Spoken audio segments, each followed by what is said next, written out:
You're listening to the Beans and Dice podcast, a podcast about how we game. You dang Skippy. Oh, yeah. Sure. It's not how we game. There's an opening. Hey, folks. Welcome to the Thursday night Beans and Dice live call-in show. That's what it is. DJ Horn? You're first. Oh, wait. You got me off guard there. I was waiting for you to introduce yourself. But yeah. I'm Carlos. I'm Rob. And I'm Wayne. And it's Thursday night where we get to talk to you about what you've been up to gaming-wise and kind of just blather ourselves a bit about what we've been up to gaming-wise. Yeah. Lately, with work being busy, I think for all of us, Yeah, crazy.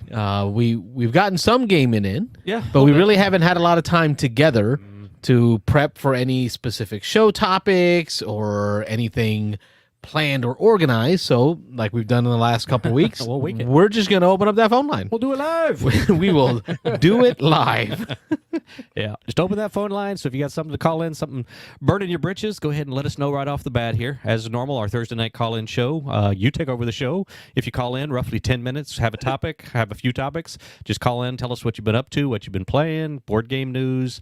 If you want to know if we've heard anything about something, call us. We'll chat. We'll find out. Maybe you'll introduce us to something we don't know about. But anyway. That's the hope. Yep. News articles, interesting topics, new TV shows you've been watching. We don't care. Yep. Anything geeky, anything in the geek world, we're willing to talk about.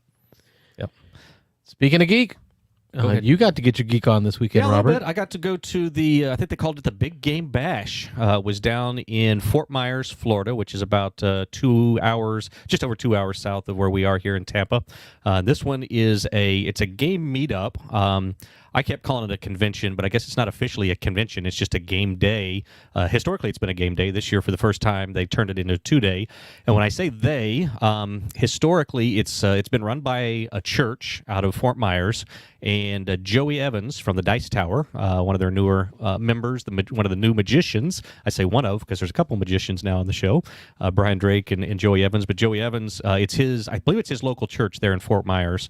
And so he had been hosting a game day down there for quite a while, from what I understand, and it's grown. I talked to some people who are regulars down there, and I've got to play some games with people who have been regulars of this meetup.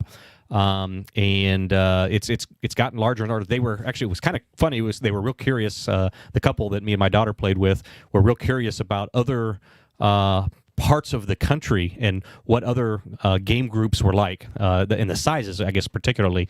They were asking us, they were like, I guess there's got to be a big game scene in Tampa. And I was like, well, yeah, there is. I said, we've got, probably 4, 5, 6 different game groups up there. I said, each one, on any particular night probably has about 20 or 30 people. And they were like, oh, well, that's kind of what we have here. And, I figured Tampa would be so much bigger. And I was like, well, there's down here in Fort Myers, there's probably just 1 or 2 groups. In the Tampa area, there's 5 or 6 or 7 different groups that you can kind of get associated with and go to game days, and they're all pretty similar. But I was like, from what I've heard, Atlanta's the same way. We've been to Louisiana, the Louisiana game group. Their meetups are 20, 30 people, so it just kind of seems to be a thing. But anyway, getting back to the Big Game Bash. So this particular one, they put this on, I guess, every couple of months. I think they said about 4 times a year, so about every 3 months they have one of these meetups. Usually it's been 1 day. This time, for the first time, they turned it into 2 days. And with Joey's affiliation with the Dice Tower now, they were able to get the Dice Tower folks down there. So they drove over. I say down there. I guess for Miami, that's more of a cross there. It's almost due west, probably. Yeah, Alligator Alley, and maybe a little bit north. Oh, maybe a little north. Yeah. Okay. So for them, though, it must be a good 3 to 4 hour drive. No, I can't. No, because Abuela lives near there, right? Okay. And Abuela takes about 4 hours, my grandma. Okay. About 4 hours to get there from here. Okay. So you're looking at what, 2.5, 3 hours to get to Fort Myers? It was 2 hours and 10 minutes. So about another 2 hours or so to get to Miami. Yeah, depending on traffic, hour and a half. Gotcha. Hour and a half, maybe. Okay, so that's It's not too about bad, halfway. just across the state. Okay, so anyway, they brought the Dice Yeah, Tower. geography with Beans and Dice. Yeah. Brought the Dice Tower van over. Most of the crew was there. The only one I didn't particularly see was Z.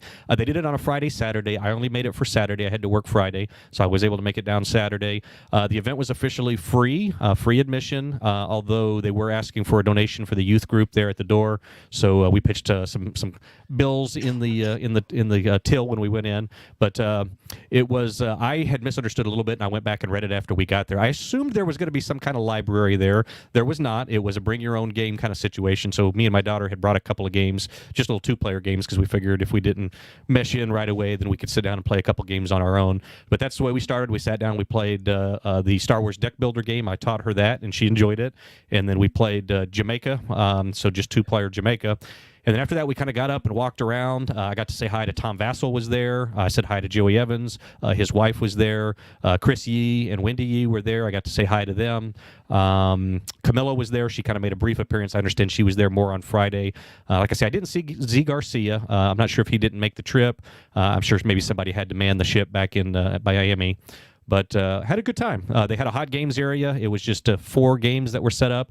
Thunder Road Vendetta, Wormspan, that new 4X game that the all aboard A to Z, A to play to Z. Play to Z. Is that the new one that Zeb Schlesinger, Play to Z, I think is the new company. Z-Man, well, former Z-Man. Still Z-Man. He's still the Z-Man. He's the Z-Man. The Z-Man. And then Bonacor. By whoever bought that out. I forget who that was, but they bought the... I think it's the big one. Was it WizKids? Was it? Yeah.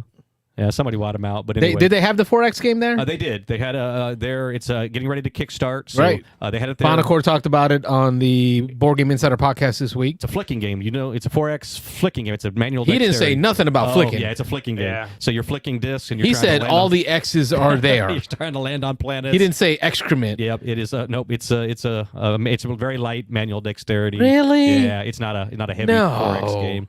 So we watched a couple people messing around with it, but we didn't see anybody actually sit down and learn it and play through the game. But it's an hour-long little... Yeah. It's tough because I can't play those games with my kids. No, because they're dumb. Yeah, okay. Like they was it flick them up? Oh yeah, pieces flying all over the house. All over the house, right? Like they're like control yourself. We got all those boys, all that testosterone. I mean, flowing, right? So, yeah, I would think you would like Carabunga though, Pitch Car. That's not terrible because it's just one disc. It's one disc. It's a track. There's walls. Yeah. You know, you're meant to flip over, but no, you're not meant to shoot the small bullet from flick 'em up. Across the room. They did have Last Light there, though. That was the 4th hot game they had. Was the Last Light from? I'm drawing a blank. Gray Fox. Gray Fox and the designer from the Dice Tower. Roy down Canada. Roy Canada. There you go. Yeah, I had Canada Canada stuck in my head. Yeah, Canada. So they had that there. Actually, I did not see anybody even touch that one, other than going by and going, "Oh, look how pretty it is." What do you mean? But nobody played Nobody it? actually sat down and played it the whole day Saturday that we were there. I never saw anybody play it. That's sad. Yeah, it's a little. I wonder if that game group felt overwhelmed by its presence. Maybe a little bit because it was generally a lighter game group. Although the couple my daughter and I played with taught us a couple of games. They actually got one off my shelf of shame. Porta Negra I've had that. I saw the pictures that you finally got it played. Yeah, finally got it played, and actually we both liked it. So I'm eager to teach that one. So I'll have to bring it. That was a gift from BJ from Board Game Gumbo. It was. Yep. He gifted that to Rob when we were in Louisiana a couple of years ago. So I still got my copy in shrink, but I moved it off of my shelf of shame, and I'm like that. If I don't have to play my copy. I know Carlos has a little different feelings on that, but if I play it, I move it off the shelf of shame. So I got to move it over to the other side. Yeah, I had a good time. We met some good people. They were really good, nice, welcoming group down there. Saturday was the bigger day. I would say there was probably about 150 people there on Saturday. That was pushing the capacity. The church, the main room of the church there probably couldn't have held a whole lot more people, but it was the main, I'm going to show my ignorance here for churches. What's the main gathering area? Gatheria. Okay, kind of the Gatheria area. Okay, so that's... very fancy. Very fancy. It's where you can buy your doves and your lambs for the slaughter. Okay. Usually a Starbucks in there too. Oh, yeah, mixed in with ATM for the doves and the lambs. There you go. But had a good time. It was definitely As you can worth tell, it. Rob hasn't gone to church with me yet. I have not been, you haven't been to church with You got to come see our Gatheria. Well, it's been a when while. I saw your pictures, I was thinking, man, I should talk to the church to see about hosting an event like that. Yeah. It's probably about 4 times the size of the room that you talked about there. Yeah, I've seen yours. That's a big church, but yeah, it was a good time. Like I said, the people were really nice. We got in some good games. You go to Idlewild, right, Carlos? Yeah, over there by you. Idlewild, yep. Well, towards you. Yeah, it's between you and I. Would they charge a fee to host an event there? Or? I don't know. If we did it as a charity event in, as like they did in Fort Myers to donate towards the youth group. I have no idea. That'd be cool. I'll reach out to some people. My wife, Melissa, she does preschool there, so I'm certain I can get some names of someone. Oh, yeah, it'd be fun. Anyway, But yeah, sorry. good time all around. I would recommend it. A couple of people in our chat, just kind of wrap it up here. A couple of people in our Discord chat had asked, how it was, or I'm sorry, no, it was not. It was on the Facebook. Had asked me, they see me post some pictures, and they were asking how the event was, and I told them we would definitely do it again. Me and my daughter. Actually, one of the couples asked us. We had a really good time with them, and they asked us if we were planning to come back. They mentioned they want to play games with us again, and I sold some merchandise. I wanted to sell some merchandise. I pushed some merchandise, so I gave away some stickers. She actually took a sticker and stuck it right on her water bottle. She's like, do you think it'll stick on this? Kind of like BJ did. I was like, yeah. I BJ put mine from in the Morgan dishwasher, Jones. and it's still Still sticks. on there. Oh, yeah, nice. it's still on there. Okay, so she's got a big old Beans and Dice sticker on there. Awesome. So I gotta get some more. good times. And, so, and I yeah, think some of my friends, two of my friends from one of my other game groups were planning on going down. So hopefully they went. And I think if Zev was there, the one guy he used to work in the game industry, so he probably knows him. So that's probably why he's going down there. But cool. I'll have to find out what they thought of it as well.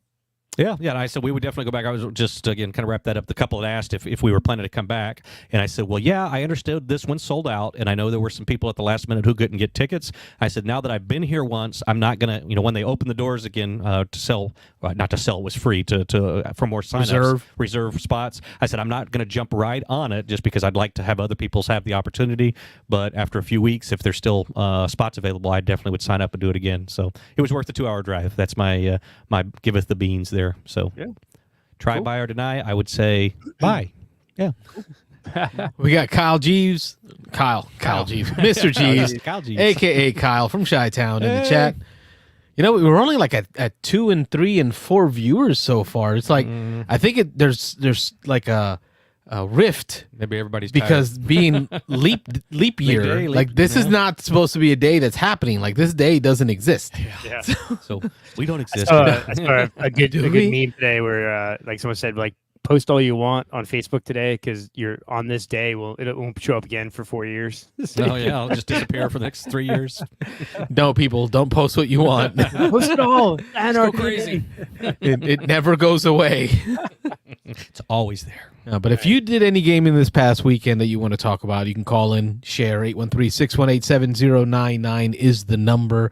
Trust me, I am not above just playing a game right now with these guys. Teach me, but I didn't get here early enough. While we wait for phone calls. That is not beyond me. Mm-hmm. Yeah. Mm-hmm. I tell you I haven't really gamed since the last show because I was at a work conference for 5 days. But I thought it was interesting is, it's a big my industry work conference, and they usually have like the presidential suite at the hotel is like for the president of the association type thing, and they have like beer and wine and food, snacks at late night. You can go up and hang out, whatever. And the guy actually had a bunch of like little card games on the table, so he must have been some kind of gamer because he had Nice. Sushi Go on the table and a couple other like fun little card games. Wasn't like Uno and War or something. Yeah, it wasn't like that. It was like Ziggity and like those kind of things. So it was interesting. And then of course though they had a copy of like Cards Against Humanity. I'm just like, and then like people are playing it like, oh, this game is so great, and I'm just like, ugh. I'm like, Drink out of here.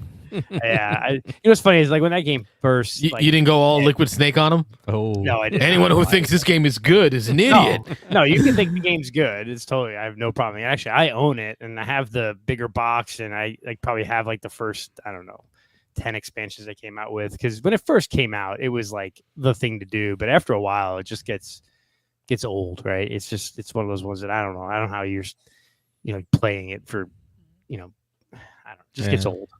Right. But, yeah. Week in and week out, I don't know how. Yeah. Once a year, once, during the holidays, maybe? Yeah, okay. Have fun. Yeah, type thing. But people are having fun with it, so that's good. And then like I showed people how to play Sushi Go real quick and then kind of moved on from there. But it was good. But it was funny is on the way out from Tampa to Orlando, there's a Lakeland game group. And a couple of weeks ago, they had like a flea market. It's like one of the guys hosted a flea market like at his house. It was like just set up tables in like the front lawn and Michelle Gallagher had said, "Hey, they got one guy's got a copy of Bunny Kingdom," and so I messaged him. I'm like, "Look, I'm not driving all the way to Lakeland, but if it doesn't sell, later this month, I'm going to be going from Tampa to Orlando for work." And I'll swing by. And so he messaged me. He's like, "Hey, it didn't sell. If you want to, swing by." So yeah, on the way from Tampa to Orlando, I swung off in Lakeland and was able to pick up that copy of Bunny Kingdom with the expansion, unplayed, unpunched. It was like Nice. it was a good price, like $40 for both. So it was worth it. Pick up. So yeah, it Good was pick up. Kind of fun. Yeah, I forgot to mention at the Big Game Bash they had a little flea market as well. People actually from the very beginning they had an area where you could just go stack up your games. There was probably 70, 80, 90 games over there, and people just had little envelopes where you would put your money, or they had little Venmo things where you could. I mean, a real honor system. It was really kind of wild and open. They just had sticky notes on all the games with the price or whatever, and if you found one you liked, you just grabbed it. There were people actually standing there all day, but it was all day from open to close. People could just come in and stack up their games, and so it was pretty cool too. Yeah, I feel like but I feel like our community, the gamers, that you could do that. You could literally just put your games there, say here's the price, and leave them there, and either Venmo me the money or put it in an envelope. And I would venture to say 99% of the time, perfectly fine. Every now and then you probably would get that one jerk that just takes a game. And ultimately, my viewpoint is if the guy needs the game, or the guy or girl, whoever took the game, if they need it that badly, good for them, right? Just if you're going to lose a game here and there, that's fine. But like 99% of the time, they're going to be honest and just pay for it. So right. I mean, sans that one pallet of Magic the Gathering cards. Gen Con. Yeah, one little Gen Con. I agree with everything you said, other than the pallet of Magic the Gathering cards. That's that 1%, that one jerk. Yeah. So speaking of that one jerk in the chats, BJ, what's up? Hey, jerky BJ. wow. We were just giving you a shout out. Rob got to play a copy of Porta Negre. Okay, I want to make sure I get that right. With that title, we get demonetized, kicked off YouTube. Porta Negre. Porta Negre. Rob got it to the table, so he said it was actually pretty dang good. It was good. I liked it. So there's our report on the game you gave us over at the. Was that a Sobo? It was a Southern Board Game Fest. Yep. Festival. I think Festival, I believe. Yeah. So I enjoyed it. It feels like a classic. I don't know the year on it. Actually, I could pull it up here on BGG. Probably it looks old. Yeah, it looks old. It doesn't look splashy, but it was a solid. It got good mechanics. A solid little game. So yeah, we enjoyed it. It was fun. I'm looking to break out my copy and get it played and teach some of these guys around here. No Wormspan. I did not play. We actually, me and my daughter went over and we watched a 4-player game that was finishing up, and there was one guy there that was particularly enthusiastic. I didn't get his name, but he was wanting to tell us all about it. This was about how great it was, how he loves it so much better than Wingspan, and all the little ins and outs. He was basically teaching us the game while we were sitting there, and we saw him actually. We walked away, and then another couple came over, and even though he had just finished a game, he sat there for another 30 minutes and taught them the whole game. And he didn't play again, but he finally got up and walked away as they started to play. But he was really, really into it. One of the ladies that was there with him, actually it was 3 of them, not 4 of them. One of the ladies that was there with him didn't have as impressive an experience with it. So she was saying that some of the mechanisms and mechanics she didn't love, and they seemed to be pretty experienced gamers. They knew what they were talking about, but there was 2 definitely different opinions there in the same group. The more I've seen, and I've watched 3 or 4 different playthroughs now, and I've watched a bunch of different reviews, I'm kind of feeling like it's going to come middle of the road to me. What is Wormspan is the Come on, you get it. Wayne, you got to know this. Let's go to this comment here. Let's go. We'll go. You know this. Beyond the Sun. The Sun. BTS. Beyond the Sun. That's, I don't know. Were you there when we did that? I don't know if Wayne was with us at the time. I don't think it was it pre-Wayne? Yeah, I thought it was pre-Wayne. It was Post Malone, but it was pre-Wayne. BJ had just played Beyond the Sun, and it was the hottest new game. And so for I was not happy with it. It wasn't my thing. You didn't like that. I won, but I wasn't happy. So BJ was like, every time he would call in or every time he'd make comments, this and that is the new Beyond the Sun of this and that. So it was everything was compared to Beyond the Sun. I think it's interesting. We're at years now. He was on. He had Connie Vogelman on his show. Yeah. And he's all hitting her with that inside joke. Beyond the Sun with the Beyond the Sun of joke. And then he tried to explain it a little bit. No. There's these guys in Tampa. I didn't watch. I watched part of that, but I didn't watch the whole show yet. So I got to go back and watch it. I watched. What's funny is BJ. I posted Luke Hector's review of Wormspan, and BJ was critical of his take on it. But Luke is a fluke, man. Yeah, Luke can hit or miss with me. Yeah, he likes extreme. Yeah. He can't be extreme. But some of his criticisms, I'm kind of like, I can see that. I think when I do play Wormspan, I will like it. I will not like it so much more that I would get rid of or not play the Wingspan that I have. Like I think I'm perfectly fine with Wingspan. People's criticisms of Wingspan with like spamming eggs or the food, the dice, not going up. I never really found that because I've won without spamming eggs, and I've never really had a problem getting the food I need. And this game does seem like it adds more complexity, which adds more time, which I don't know if it's necessary. And it shortens the amount of card slots, and it shortens the amount of rounds. Yet it still adds the time. So yeah, I'm kind of like, I haven't played it yet, so I can't judge it, and I won't. Right, I know I will like it, right? Because it's 90% or 85, 75% Wingspan. So I'll definitely like it, but I don't know if I'll like it that much where I would need to own a copy. I'm kind of glad I didn't buy one, which is funny. I haven't even cracked my expansions for Wingspan. Like yeah, and they're good. I like the Wingspan. I'm not even ready to leave Wingspan yet. Like I haven't even got started. Nick Oben is really good, and Nick Oben played Wormspan the weekend before last, and I bought them all. These weren't given to me. I bought every Wingspan expansion because I really like the foundation of that game. You can put that comment about. I was saying Nick Oben, if he calls in tonight, I don't want to steal his thunder. He was telling me about it when we played Frosthaven a couple nights ago.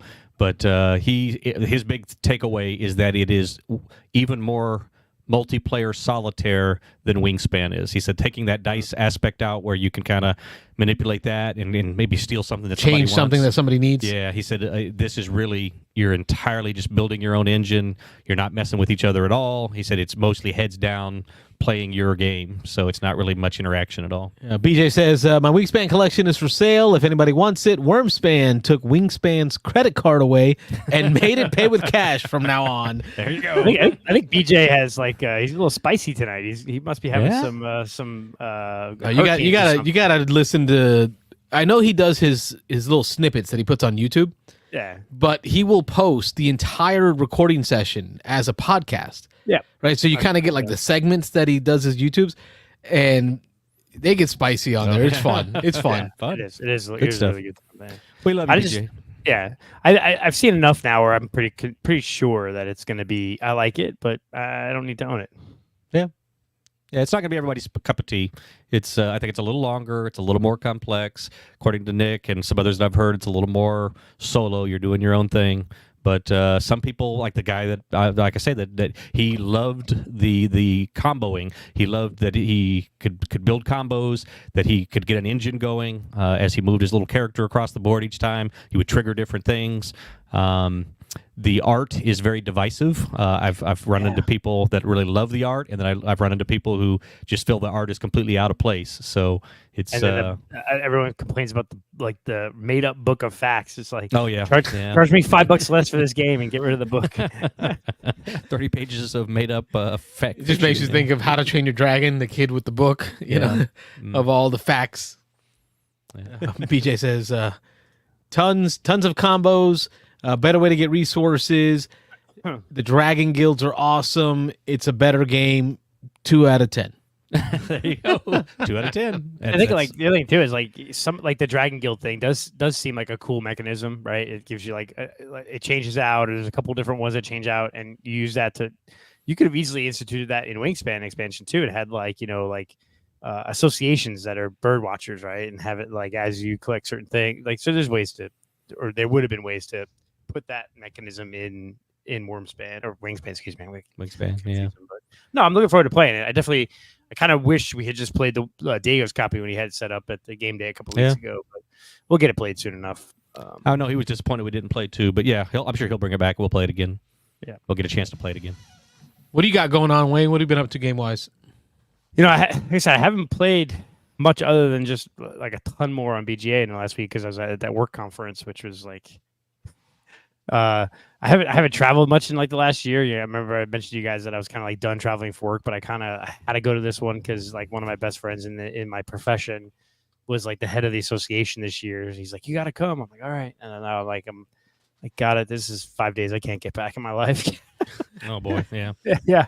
It's good times. Yeah. I mean, I work in higher education, and I'm sure anyone with kids college age right now would know that there's a lot of issues with the application process for college financial aid, which is my day job. So it's not been fun, but I will say this. I was getting ready to do, I know we're not doing the top 20 list yet we'll Yeah, About we- it, but yeah. It's I wanted to One do more it week. at the end of February, like for February and March, or February and January. January, I wanted to combine January and February. So officially, we're not in March. Yeah. Leap year. So we will push it back to next week. That gets us one more day to get in games tonight, and then we'll rank everything we've played in January and February. Yep. And I'm also out of magnetic tape for the board. As a side note, that might or might not have been the reason. We were planning to do it, and I started doing the math. Yeah. Jesus says, count the cost before yeah. you commit. We could do top And I 5. was counting the cost, Yeah. Yeah. and I That's did not right. have enough magnetic tape. I started working on that, and I'll say, like, I am happy with my sort of start of the year gaming. In January, I played 18 unique games. In February, I played 20 unique games. So I'm up to 38 unique Nice. games so far this year. So I'm pretty happy with that. And I can easily. I was worried.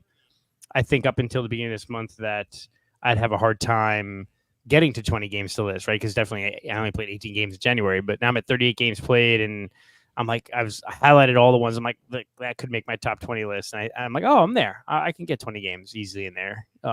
Because there's definitely a few that I'm like, oh, definitely want to put that in there. So Well, I've got 19 unique games, which I'm actually pleasantly surprised with having had the baby and going back to work and trying to balance all that. I'm actually surprised that I got 19 different games played. I'm sure there's a button for that somewhere on my BG Stats app, but I have not found it It's yet. called the Insights button. Insights. So for you Okay. folks at home on the BG Walk me Stats. through it. Insights, got it. Okay.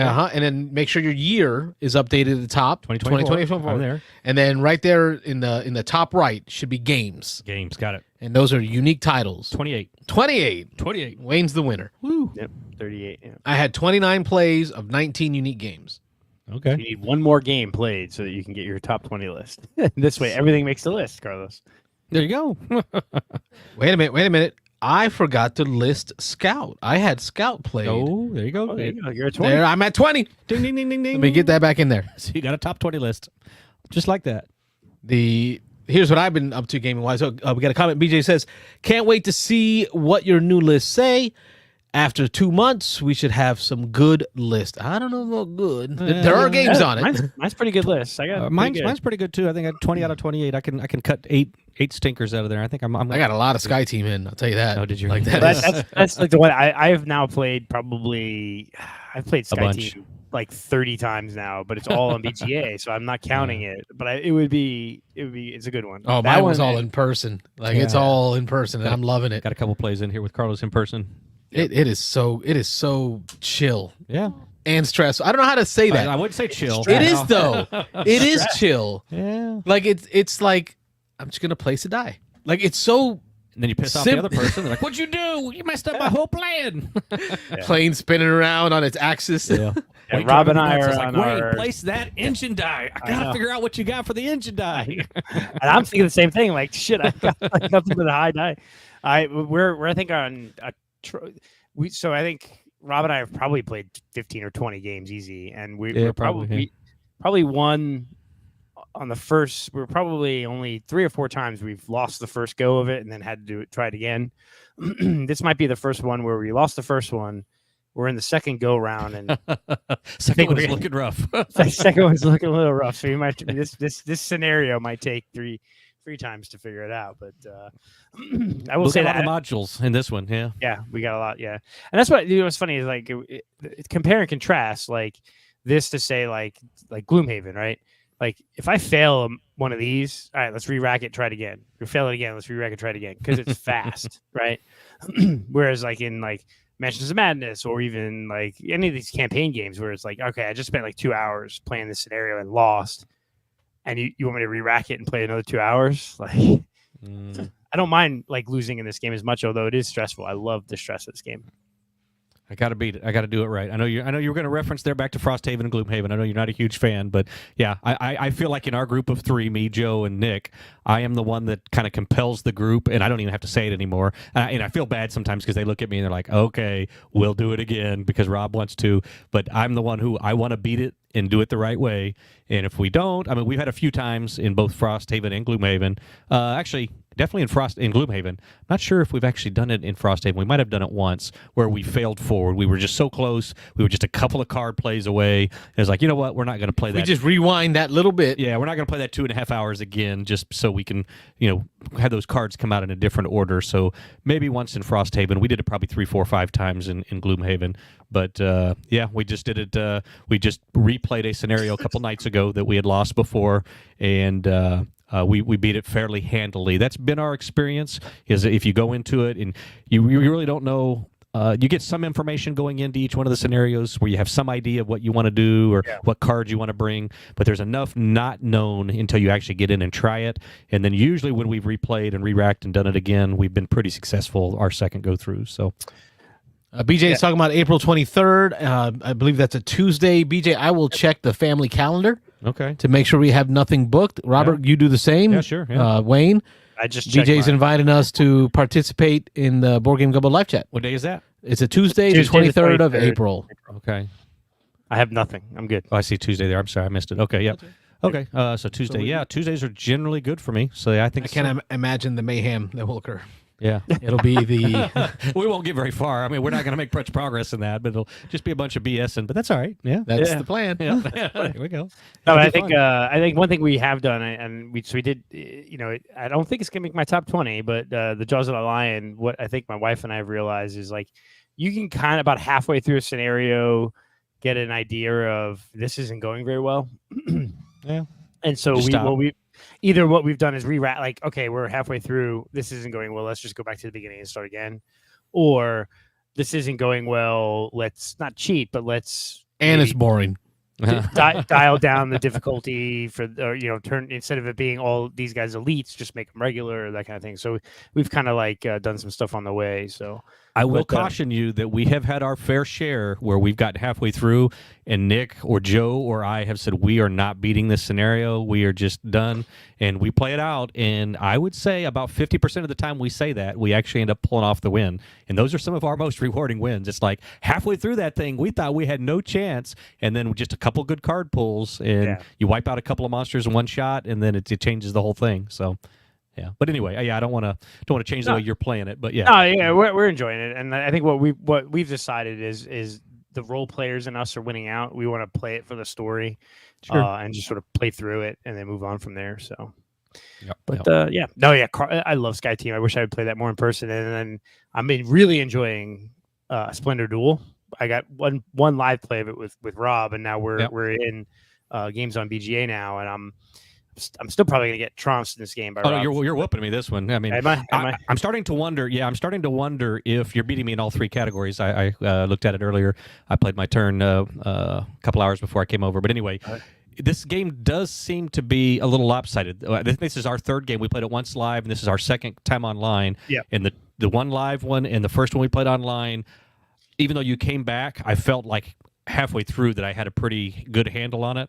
This time I feel like I'm really scrambling and I feel like you're just clobbering me. So yeah, I wonder in our repeat plays if we'll keep feeling that, but it feels to me that there's a kind of a runaway leader. If somebody jumps out a couple of castles or what they the little castle, crowns, crowns, that's it. Yeah, a couple crowns, or in one of the categories they start jumping ahead.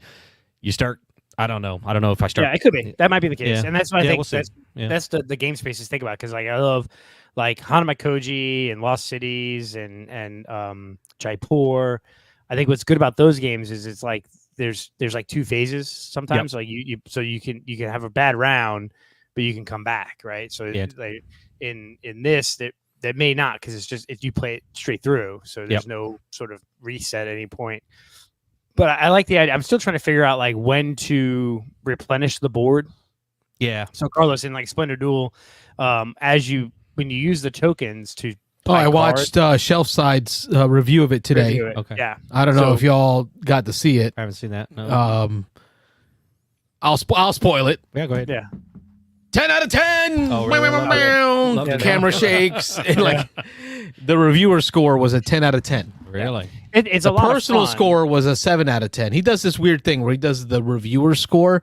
Like, I'm going to give you, as a reviewer, what I think the gaming industry gamer would think of this. Mm-hmm. Then I'm going to give you my personal feelings. Mm-hmm. So each reviewer will do their own personal feelings, and they never match. Mm-hmm. right? So he's scoring the game based on its quality, its components. Like as a game, this is a 10 out of 10.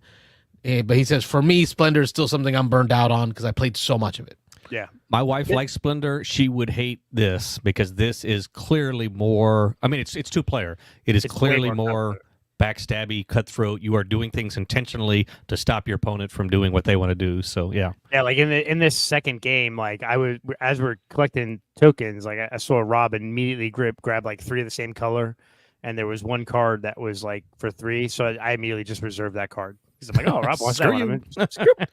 Now, BJ brings up a good point on my comment about shelf side. That's a strange review system, and I also feel that way. Like I feel like, how do you infer like an overall score, but that isn't like personally attached to you? Yeah. But then I think there are times where there are games that I will have dual scores for it. Like I give this A, but if you're a Star Wars fan, you're still gonna love it, right? Like Star Wars Deck Builder. Yeah. It's to me, it's like a 7. Yeah. Right. But if you love Star Wars, 8.5. it'll be 8.5. Yeah. Right. Because it just adds. So it's tough. I can see that being a thing. I just don't know how you do that with every game. Yeah. But no, I'm enjoying Splendor Duel. I want to just explore it some more because I love collecting some of the better tube. Like I have Jaipur, Lost Cities, Hanamakoji, all the those, and and this game is so like acclaimed, loved. Everyone's gushing over it. I'm like, do I really want to own this? Because I don't, it's good.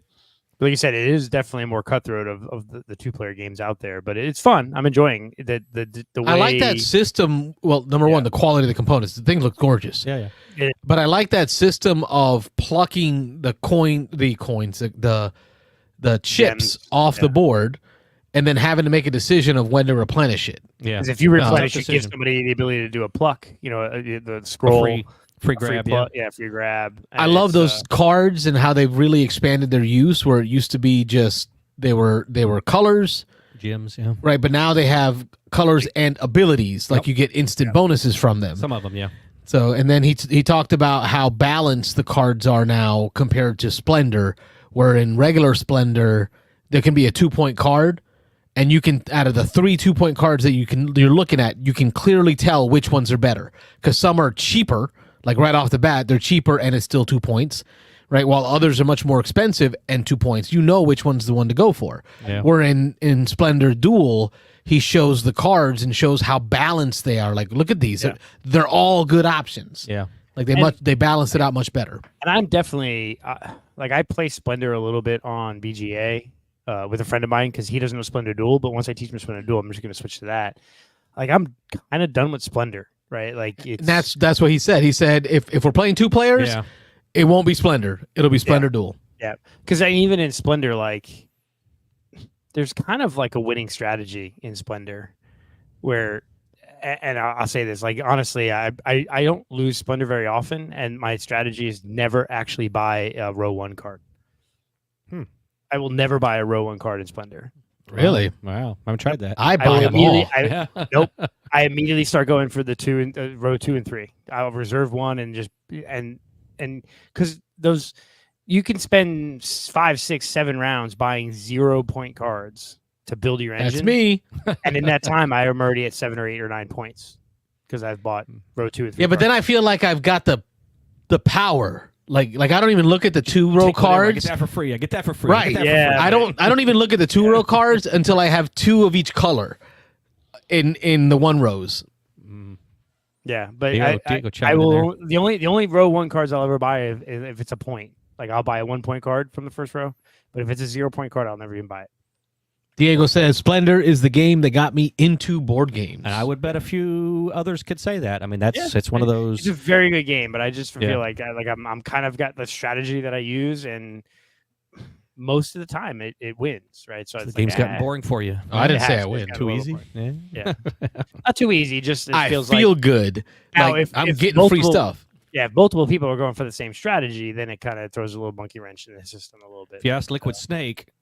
What did he say? Did he say that was a 1 or that was not a rateable one? It was complexity wise. All the choices were obvious. There's no real choices. I thought it was. Was it a different game? I got it mixed up. Oh, what was it? Thought it was Splendor. Maybe I'm wrong. Azul. Azul. Maybe Azul. it was Azul. Yeah, it was Azul. Oh, Yeah, okay. yeah. Maybe, that's right. It was Azul. You're right. I'm wrong. Yep. Jeez. Yeah.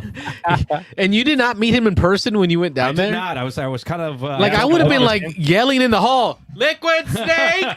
Searching for Liquid I Snake!" told my daughter on the way down there, I was like, "There's this guy we might run into, just so you know." I need you to hold this knife for Poppy. No, come on. Just in case.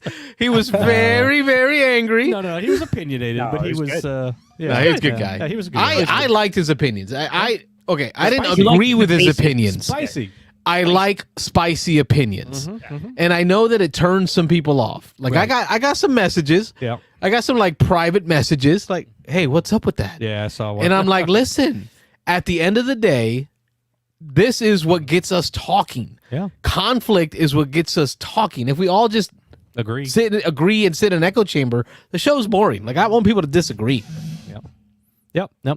I appreciate it. And I think I took a little middle of the road stance. I wasn't as against what he was saying as you guys were. I was middle of the road, but so I was looking forward to kind of meeting up with him and talking to him a little bit about his opinions. But, William from the Nerdy Wet says, it was one of the ones that got us on a well.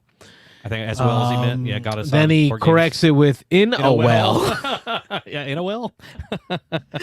Then he says, I hate typing on a phone, LOL. You know, there's a fix for that, Robert. Yeah, what's that? Call-in show. Keyboard? Oh, call-in show. It's a call-in show. Keyboard. You know, Come on, get a keyboard. You in don't your even life. need to type. It's a call-in show.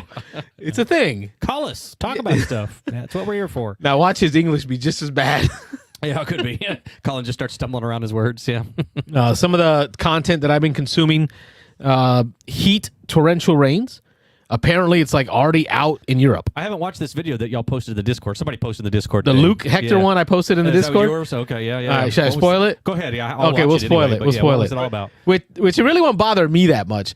But okay, so the video is a review of the Heat Torrential Rains expansion, which adds the 7th player, Orange. Wow, Because I think okay. we're at 6, so it 6, adds Orange, 7. gives you 7. Uh-oh, somebody's calling. Somebody took me up on my offer. EJ heard Luke Hector. He wants to call in and complain about him. Beans and Dice Podcast. State your name. Where are you calling from? This is William from the Nerdy Weds, and I don't words good. No words so good? No? Not after a certain hour. None of us words so good. A few more of these I won't be either. Yeah. You know, I need a glass of whiskey is what I need. There you go. That'll smooth it out. Brother. So are you and Keena out of that well? Did Lassie save you? Stuck in the well? You're no We are longer out of in the well. We're no longer in the well. Glad to I had typed, or was attempting to type, that it was one of the games that got us into board games as well. Got in, you know, I was responding to Diego. Yeah. And it just wasn't going well. That happens. Well. Well. Oh, well. WELL. As long as you don't put the kid, you know. Anyway, no kids in the One of the well. kids ended up in the well. Lassie will be fine. He puts the lotion in the basket or gets the hose again. Buffalo Bill, baby. Puts the lotion on its skin or it gets the hose again. Any show where we can get a Buffalo Bill reference in is a good show. Oh, it's a dang good show. What's going on, William? All right. Oh, not a whole lot. Just figured I'd call in and harass you guys for a few minutes I appreciate it. about board games and life in general. All right, 10 minutes. Show is yours. What's new? You can probably take us to the 10 o'clock hour. Well, I know that you guys are talking about games you played in 2024 thus far, right? Yeah. Yeah, we were going So- through our BG stats, Touched on it, yeah. trying to see how many games we played, and if we're ready to get our top 20 board. We've all hit 20 games, 20 different games played, so we can officially rank 20 games. Oh, why? Oh, nice. I have not hit 20 games yet. I think I'm closer to like 10, and I went to a board game convention already this year. Blood on the Clock Tower, Blood on the Clock Tower. There you go. Blood on the Clock Tower. That's Blood on the Clock Tower. I haven't played Blood on the Clock Tower this year yet. Oh, I haven't even run it this year. He is they in a had well. they had a lot of people running it. Yeah, I am in a well. that happens when you get stuck in the well. Yeah. They had a good set of games going at the con this year for Blood on the Clock Tower, and you know I didn't get involved. I wanted to, but you know other games just kept getting in the way. Say other games do exist. One of them It's was okay. one of them was Battlestar Galactica Oh, we saw that play. was this a game weekend. that I had been trying to play. I mentioned that last week on the call. Nice. Had a good time with it. It was definitely worth missing blood, but you know, only so many hours in the day, and sometimes you just can't spend them doing two things at the same time. You know. How many hours did it go? And of course, it's got a question, but let me just ask: how many hours was it? I'm just curious. BSG? We had 6 players. It went 4 hours. See, that's Okay, nice. just Like, curious, I'm yeah. with BJ on this. He says, ooh, BSG, right? You got Blood on the Clock Tower. Oh, yeah. And then you have BSG. BSG all day. Hidden Trader, Yeah. right? But BSG has more defined mechanics, Kinda boring. more contained, right? Like, That's what I'm all about. So what it's I'm hearing less is you free want, flowing. you want me to bust. You want me to bust out I my understand copy? what you're Yes. saying. I've never played. Let's do it. Go ahead, William. I can understand what you're saying, but as far as comparing the two games, I would take Blood on the Clock Tower over Battlestar. Well, It's just, you've got an imagination. I don't. So, yeah. well, it's not the imagination. It's not Werewolf. People compare it to Werewolf because it is a good place to start in your brain. So if you ever played Werewolf, you have a pretty good idea of how Blood on the Clock Tower is played. But at the same time, they're completely different games. For one thing, the biggest difference between the two is when you die in Blood on the Clock Tower, you just become an angry, chatty ghost. You are not eliminated from the game. You get to continue playing the game, continue interacting with the people, continue trying to gather the information you need to help your team, win.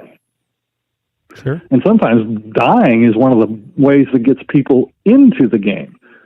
It's been it's been more often than not the first player to die in the game, especially if you have certain characters in play, like the Grave Digger, who discovers what a person was when they were alive after they've died. That player then becomes an instrumental player within the team. Damn, Very macabre. Damn, I was hoping that was my way out. When I was going to volunteer to play. I'm dead, guys. I'm out. I'm No. gone. See you later. No, the only thing you lose whatever power you had, whatever ability you have as a character, and you get one vote for the rest of the game. Now, here's the question, So though. once Can you've I done your vote, you continue. Can I go poltergeist and free float around and listen into conversations that I'm not supposed to be a part of? No. Oh, okay. I was thinking, You can Patrick join Swayze, conversation. Whoopi Goldberg, Ghost, Demi Moore style. Like Rob can wrap his arms No. around me and we can mold the clay together. Some pottery. Well, I mean, you're going to do that anyway. It's Rob. After 10. It happens. It's after 10. We don't talk After about that. 10. Another great game I played that I talked about last week was Thunder Road. Did the Kickstarter earlier today or yesterday. I can't remember which one it was. The new Kickstarter coming out for that. Already pledged to that. So the new one So, includes looking forward the to- expansion, right? That's the new big thing. Yep. Okay, cool. Yeah, they're almost $1 million on that. Nice. Yeah, Pretty crazy. I'm so tempted for that. Let's see. What else? BJ's acting like he's new here. Oh, please. Didn't realize the show was NSFW. Not safe. Hey, I'm trying to keep it PG. Yeah. Trying to keep it That's PG. why we keep William around. Not quite 10 o'clock yet. Or 11 more minutes. Now that Thunder Road Vendetta, part of the why I have not pulled the trigger yet, and it's not like I haven't bought board games. I've been very discerning. Let me stop lying. Yeah. I have been buying other games, and I haven't pulled the trigger on that one because I hear if you don't have the expansions, it's really not a game. So I've heard. But with the expansions, how much is that Kickstarter? I think all in was That like Kickstarter with all in is $200. Okay, I was gonna say, watch out, Keena's listening. Okay. Oh no, she gave me the credit card to do it. There you There go. you go. Got a good one. See, and that's the thing is it goes from for me it Yes, I goes do. from $60, right? Like retail, 60-ish, 50 like something. the base non fancy version. Yeah, then it's To- like 100 the maximum chrome, then this Yeah. and that, and then Right, and it's like I that's a leap that I'm not willing to take. yeah. Yeah. like I get that. 200 I is get that. I just can a little- appreciate that. the game is super fun. But But let me 200 is ask, too let me much. pause. Let me pause here because I'm going to stop on this moment. Why though? But why though? Right? Why is this base set and everything I hear from most every reviewer is without the expansions, I wouldn't have liked it. Like, is it really that big of a difference? I don't know because the only expansion we used, I can't be 100% certain because we didn't use like the upgrade expansion, the mechanic shop, whatever it is. The only expansion we used was the only way to get a fifth player in the game because we had 5 players. The only way to get a fifth player in the game was to add the semi truck, and that thing is virtually unstoppable. But that's the only expansion we used as far as I could tell. And we still had a great time with the game. So I am looking forward to exploring I think the expansions, semi-truck allows you to all have in it. more players, right? Like, that's part of, like, Yeah, you then get your normal base number of cars plus the semi-truck, right? And then there's the biker gang. Right. And then there's the biker gang. Yep. So that must There's be a bunch part of of it, too, motorcycles. is the expansion of the number of players.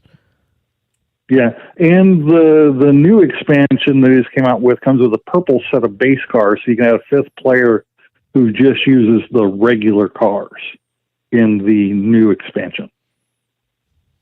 So that's one of the things the new expansion comes with is a purple set of the regular cars. You're going to get the lightweight car, or the small car, or the medium car, and the large car, Okay. and the helicopter for a yeah. purple player. Don't forget the Which helicopter. I'm really excited about because that's my favorite color to play in a board game is purple. Not enough purple out there. No, not nearly enough purple game pieces and stuff for people to play with. Yeah. I love viticulture in that way because they have the purple. The big game But, that I went to this weekend, they had the Thunder Road Vendetta there, and that was the one game that every time somebody got up, somebody sat back down. It was packed the whole time. So Oh, yeah. that game's super popular. And it's super simple. It is very simple. You roll 4 dice, you allocate those dice to your 3 different vehicles, and you place the 4th die on an action spot if that die's roll is within the number range that allows you to do that. For instance, Turbo, your die can only read on its face value 1, 2, or 3. If you place a 3 on there, you get 3 extra spaces to move one of your cars this round. So you can pick which car you want to give it 3 extra moves. What happens if On you the can't board. allocate? Well, you can always allocate. You can always do things like put out your helicopter takes any die. Okay. Any die roller can put out the helicopter. And then there's repair, which is a 6 only. And the last one is drifting, which allows you to run into another player's vehicle without rolling the die for what consequences happen when you bump another vehicle. Okay, so I kept hearing roll and move, right? People were saying that kind of tongue-in-cheek, roll and move. Yeah. But it's really not. It's dice placement. It's almost a creature comforts. Multiple It's uses. almost euphoria. Yeah. It's Well, I roll dice and I place them to do stuff. Yeah, the thing is it is roll and move because you take, let's say you rolled a 5 and you put on one of your cars, it gets to move 5 spaces. So it is roll and move in that way. But I decide which of my vehicles Yeah, is you going get to to move. be- Which one of your vehicles gets the higher number, which ones get the lower number, And then trigger special abilities based on the number you placed and that vehicle and its special abilities. No, No? Okay. not typically. The semi-truck does have that mechanic where That's the one. you place a die, it moves the truck, but it also triggers one of the abilities that is on the face of it. Now, as far as shooting at other players in the base game, if you have your vehicle where a enemy player vehicle is in the forward arc of the adjacent spaces in front of the vehicle, so there are 3 places always going to be pretty much adjacent to you. in the front of your vehicle, you can roll a die to see if you hit them. And the die it's got hits for medium, large, and small. Small has the fewest number of hits on it. Large has the most number of hits on it. If you don't roll the size of the vehicle that you're shooting at, you miss it. So. Okay. Thank you for taking like a I said, moment. it's a pretty simple game. It's a really simple game. Yeah, Odak says it's a roll, move, crash, bump, explode game. Yeah. And when you run into players and they roll that die, or you roll that die to determine what happened to them, that's when hilarity can ensue, because it might launch you off the map whenever you bump into a player. It might launch them off the map when you bump into them, or launch them into an obstacle, or actually launch them where they get forward free spaces or something. You know, you never know what's going to happen. It's kind of crazy that way. In the time of our show, it's over $1 million now. They're $1,015,000. Okay. Yeah. Wow, they went over $1 million. That breaks out, or that took out the last unlock for the stretch goals, which was the new boards are going to be magnetized, where they will lock together and not pull apart. Well, our show obviously put them over $1 million. All right. Yeah, I want a piece of that. Yeah. When you play, Willie, who plays the semi-truck? That was the guy who owned the game, and he won. That semi-truck is very slow. Its die has a maximum of three pips on one of the faces. The rest of them are ones and twos on a 6-sided die. So the semi-truck is very slow, but it is virtually unstoppable. It goes straight through mud. It goes through obstacles, and it just keeps trucking. It's the Bowser of Mario Kart. Yeah. So Yeah, it's not fast, but it doesn't stop. So, you know, what's you got interesting. to kill each of the segments by hitting it twice before he can repair anything. Yeah. So it's very difficult to kill as well. When you're looking at the backers, they almost have 1,000 backers at the $5 pledge level, which is like 959 people are just like, I want to maybe buy this game later, so I'm just going to give you $5 now. Is it Kickstarter or GameFound? Kickstarter. Wow. But that's pretty huge, because usually like the pledge $1 and back it in the like save later is not nearly that many. That's almost 1,000 backers at that level. Then the new Carnival of Chaos expansion, 3,000 backers. The maximum Chrome from like the original version, only 258 people. And then the I want everything, the $200 pledge is 3,200 backers. So it's basically like about half want everything from the beginning to end. About half want to add on everything that's new, and then, or 40%, and then like 20% are going, I'm probably going to pay you later for this. Which is like, if they were on GameFound, they could be like, I want to pledge all in and pay it monthly. Which I gotta say, like, I like this game. I kind of want to get it, but $200 like in one shot, even though I could, like, I could afford $200 if I really wanted it. But if it was GameFound, I was like, you could pay $20 a month for the next 10 months. I might be like, screw it, $20 a month, I could do it.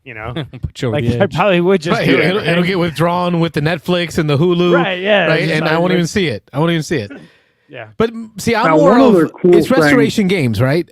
Because Yeah. my feeling is more of like, I'm kind of like fingers crossed. Maybe it'll be like Fireball, where like I'll see it at Target on the clearance aisle one day. I don't know. Like I'm the just cheap kind of version like, it. Yeah. and I hate feeling that way because I know that that's ruining like the industry in a But sense. the Fireball Island that was cheap at Target and that was like that ended up being super I'll cheap take the was- retail version. but it wasn't even made by Restoration Games. It was produced by another company, Oh, like licensed by Restoration Games, I think. So it was extra cheap. I think that's the one I got. Like I have a copy I'll of take it. the South Korean See, copy. I don't know if that'll happen here. Yeah. This game seems to be a lot more popular than Fireball Island was. So, I think. Which is funny because Fireball Island was a cult game for them. Yeah. Well, one of the things that I like about this Kickstarter, as far as the company, what they're doing, one of the guy I was playing with at Escape Winter, he was full in on the Vendetta Chrome pack, whatever it's called there, Maximum Chrome. I think it is. Yeah. And he was like, I can't buy the expansion because there's no room in this box for anything else.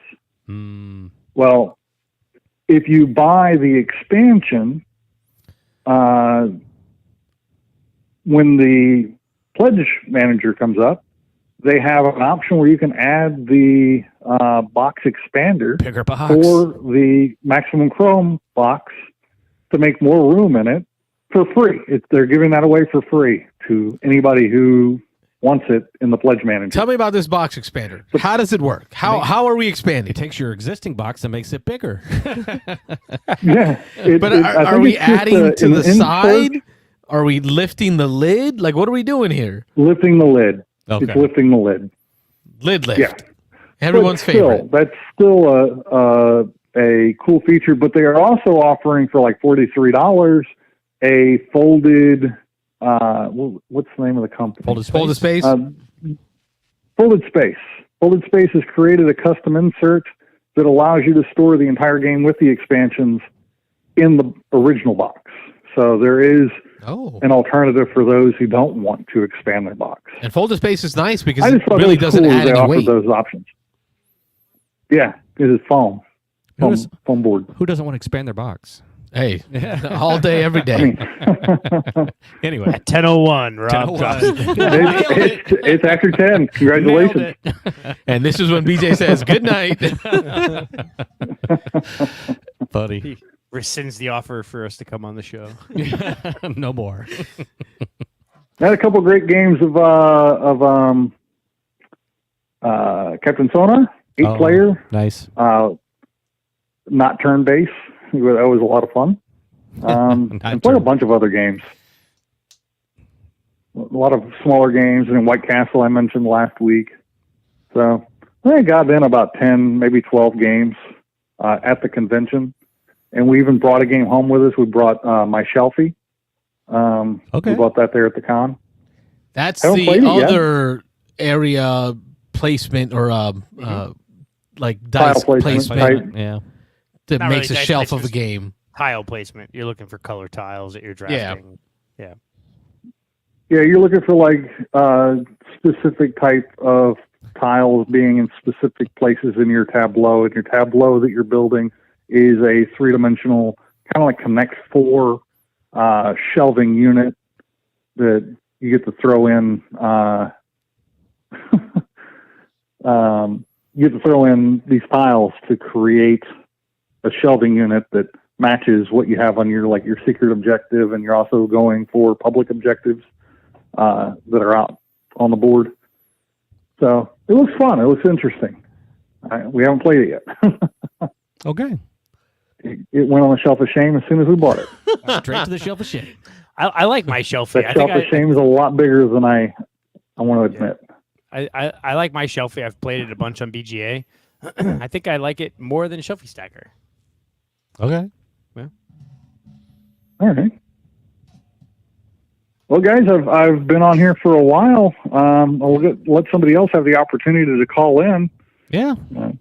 We appreciate you providing 20 minutes of content. Took us over the 10 o'clock hour. You are much appreciated. Well, yeah, I did go quite a bit. Oh, you're good. Hey, that's what I wanted. Good night. I can't wait to see you guys again, play some games. Absolutely. Appreciate it. Thanks, William. Good night. Take it easy. All right. Phone lines are open again. 813-618-7099 is the number. That's our buddy William from Nerdy Weds. Talking Battlestar Galactica, Blood on the Clock Tower, and some Thunder Road Vendetta. Yeah, Wayne, you got to break out that BSG. We've talked about it a little bit. Yeah, We've got to set up a day. I'm going to break it out. What I need to do is just take out the rule books again and kind of read through it, because I have all the expansions, but I don't want to, first time in, I don't think you play with a bunch of expansions. We'll play one or maybe one expansion or two and then go from there. Yeah, for sure. Beans and Dice Podcast. State your name. Where are you calling from? Hey, it's Aaron calling from Columbus. Hey, Aaron, how are you? Hey, Aaron, my man. Been a little while. Yeah, I'm not getting a ton of games played right now. Busy with work and I hear doing that. some extra teaching, and then there's still a lot of extra stuff going on with life. So not getting a lot played, but I still watch you guys on Thursdays, and Oh, thank you. anytime I have an opportunity to call in with some stuff, I do. So I actually probably my first anything in the geek short realm, little- anything nerdy, Yeah, anything that's exciting you right now, we'd love to I chat. do have a couple games to call in about because I got my first one. My sister came over last night. We got to play new to me game, a couple rolling lights actually, but the game that was new to me was Flip Town. I don't know if any of you have played or are aware of that one. I haven't played it. But I've it's, definitely heard about it. Yep. Yeah, it got some decent. It saw Z and Tom, some of the Dice Tower guys liked it. Yep. So I took a closer look at it, and I'm like rolling rights. There's some that are they're a little too simple. I'm not as interested, but a huge fan of like Welcome to and games in that space. And so this looks robust enough that I would enjoy. And the teach was more complicated than I expected it to be for a roll and write. But once you actually get into it, it's a bit more straightforward than the rules make it seem. Okay. That's a 2023 it's title. Yep. I think it was on a couple of the Dice Tower, like best of the year of 2023 potentially. Yeah, I think Z was a I know big fan of it, I think. Yep. Z really liked it, and I typically align with a lot of his games. And so it played. Once we got the rules down, it plays fairly quickly. 3 rounds, 5 turns each round, and it plays with a deck of cards. Like there's a full size deck of cards in the game, and they're just playing cards. And so you're using suits. Suits kind of match up with locations on the board, and then use the numbers. And so out of the 3 cards, you pick one card to take kind of fully as your poker card for that turn, and then you combine the number and the suit to kind of determine what action you're going to take on the board. So there are like 4 different locations that do different things, and then one that's kind of like a safety net in case things don't line up. You can at least do a little throwaway action. Do something. So, yeah, really interesting. I think the coolest part of the game is this little. It's actually the spade. I'm sorry, not the spade. The club action gives you access to almost like these little mini games in the town. There's a bunch of buildings in the town for each card, each card value, and you can go in there and score points and gain resources in all these different unique ways. And the more I played in the town and used those actions, the cooler I thought the game was. So I'm looking forward to getting it to the table again. But I think that one, I don't know how widespread that one is getting, if it's getting a lot of attention or not. So I thought I'd call and haven't heard a lot about it. Share. Like you say, I know the Dice Tower folks really were talking it up, and that's I think where I heard most about it was from them. But I haven't heard much about it anywhere else. So it's good to hear that you enjoyed it. Yeah, I definitely think it's worth, if you like rolling rights, and I don't know that I'd say go out and buy it, although it wasn't an expensive game. But yeah, if you like rolling rights, I think it's certainly worth a play. Maybe a half step more complex than like a Welcome to, because you have a bit more choice, but it's still fairly straightforward. And there's some combo-y goodness from what I can remember that you can do a thing here that allows you to do something over there. Is that right? Yeah, it's definitely got some of those tropes they're familiar in those type of rolling rights where you can kind of almost like the Don Shine Clever, where like you make an X here, which gives you a bonus action here, which can give you a bonus action here. Cool. So there's some other elements, like there's these, you're picking up these wanted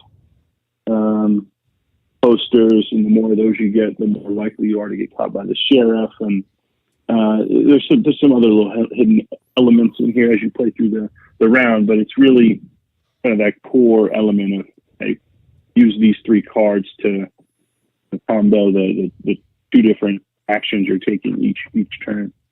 Cool. I like my poker games. I like my poker cards. So yeah. Right. I like games that use poker cards as a way to play. It also feels like it's one less barrier when you're teaching a non-gamer. Right? Like that, everybody knows what a poker deck looks like. A lot of people kind of understand poker hands in a sense. And if you can find a way, what's the Tiny Epic Westerns that use it, the Doomtown. Doomtown. Yep. Deadlands Reloaded, which is Doomtown. That's what I'm thinking of. Deadlands. They use a lot of the deck mechanisms, and then the Western one. It's over here, back here somewhere. I was just thinking of it. It's the old Western one. Western Legends. No, not Western Legends. It's the family version. The family game is what this one reminds me of. Why am I struggling? Western family game. Yeah, you had the mine, you had the saloon, you had the bank. Oh, Dice Town. Dice Town. Yeah. Dice Town. Yeah. Dice Town. I think. Yeah. I think it is Dice Town. Yeah. You're rolling dice and you're kind of keeping sets of dice. They're poker dice too, weren't they? Yep. They were actual poker dice, and you're trying to keep hands underneath your cup to try to build a good poker hand to reveal and to take actions. I got a lot of those reminders as you talked about this game, which really helped sell it. This game looks cool. Yeah. Yeah, it's an interesting one. I think the one thing I'll be interested to get your thoughts on this. I actually find myself enjoying it. It's well done. The board folds up nice. It's got a fairly small footprint for the box, but I think I actually prefer the paper and pen or pencil on my roll and writes. I don't know what it is. The board's a little small. I was rubbing off some, like, just because you're moving in different locations, or a couple moments where I'd have to like recircle some things because I rubbed it off. But I kind of wish it was in a little bit of a bigger box with a bigger sheet. I was going to ask. I'm sure I could print some stuff. I was going to ask, Aaron, because I looked at the bottom portion of the board, and it's got these grids full of resources, and you're circling off, I don't know, 200 different circles you got to make. And I know I am, listen, I got like Jimmy Dean sausage fingers on this hand over here. It's a meaty one, and that thing's gonna like wipe a lot of that off on accident. Yeah, like that would frustrate me. I did it. I did it a couple times, and you can see in the top right corner of the board too. That's where you put your poker hands, and like writing those numbers with those kind of generic roll and write pens. It's just sometimes I just wish paper and pen is for the roll and writes just a slightly better experience for me. I know why you do the dry erase, and they did it well for the most part. But yeah. But if they did paper, the first upgrade would be get your laminated sheets. Because Diego will tell you, laminate everything. I tell you what. So I remember what's funny is a couple of years ago, Suzanne Sheldon, who used to be on the Dice Tower podcast or whatever, she's a huge fan of roll and writes, and she had a whole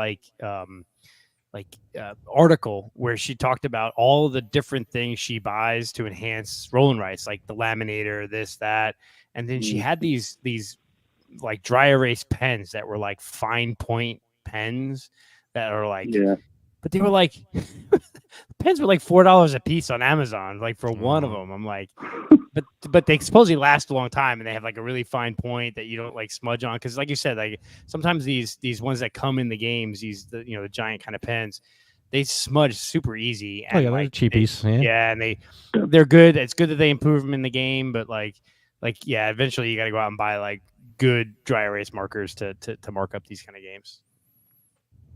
Mm-hmm. So I'm looking forward to getting into the table game. There's our first game, so they told us not to play with. There's some like player powers that you can do. If you're looking at the board, you're not seeing there's like some objectives that you can meet, similar to like Welcome to, where you have those like community goals that like if you get it there first, you get more points, but you can get it later than the first person, you get less points. So there's some other things too. But yeah, overall, I think pretty well done little rolling, right? And I'll be happy to get it back to the table. So nice. Yeah. So the one other game I just picked up, I'm in a bit of a buying kind of freeze. Got some Kickstarters still coming in from the backlog, but I'm not really picking up too many games right now. Part of it's a space consideration, and part of it is just budgeting. But I did pick up, and if you guys have time, love to hear if you've got some, I don't know, under the radar or forgotten gems over the years. And so one of mine came back with a second printing. It's called Gold West. And so I just went and picked up the second edition. I had it initially and kind of gave the other copy away to my brother, actually. And then when I heard they were coming out with a second edition, I was like, this is worth getting back in my collection. So I don't need to necessarily go in as much detail on it, but it's a really unique, I guess, you don't see a lot of like the Western themes in games. I'm seeing it. But, Someone's been, watching some Yellowstone, Dabbling in the rawhide. Bass Reeves. he got like a thing going. I went rawhide like 1970s, and I was thinking modern shows that have Western feels. Okay. Got him going Okay. on Western games. And just to clarify, you said Gold West or Go West? Gold, G-O-L-D. Okay, all right. Cool. Gold, yeah, Gold. It's a light to medium weight. Medium seems a little heavy to call this a medium, but it's a lighter weight Euro game.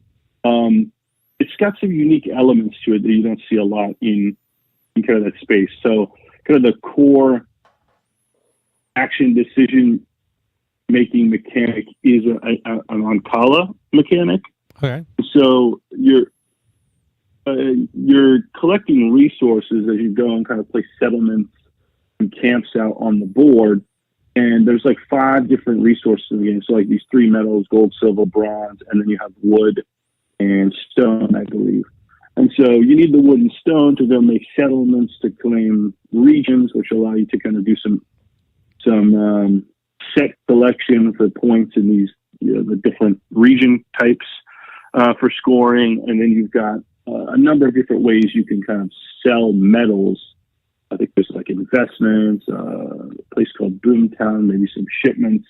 And so you're kind of doing that. But the really unique element is whenever you claim a tile or loot a tile on the board, you get the resources from that tile and you decide where you're going to place it on your player board. So you can place it in, there's a 3 spot, a 2 spot, a 1 spot, and then I think a 0 spot. And if you place it further down your board, it's going to take longer for those resources to get to you. You're getting victory points kind of immediately the further down you place it. So if you place it in the 3 spot, you're going to get 3 victory points.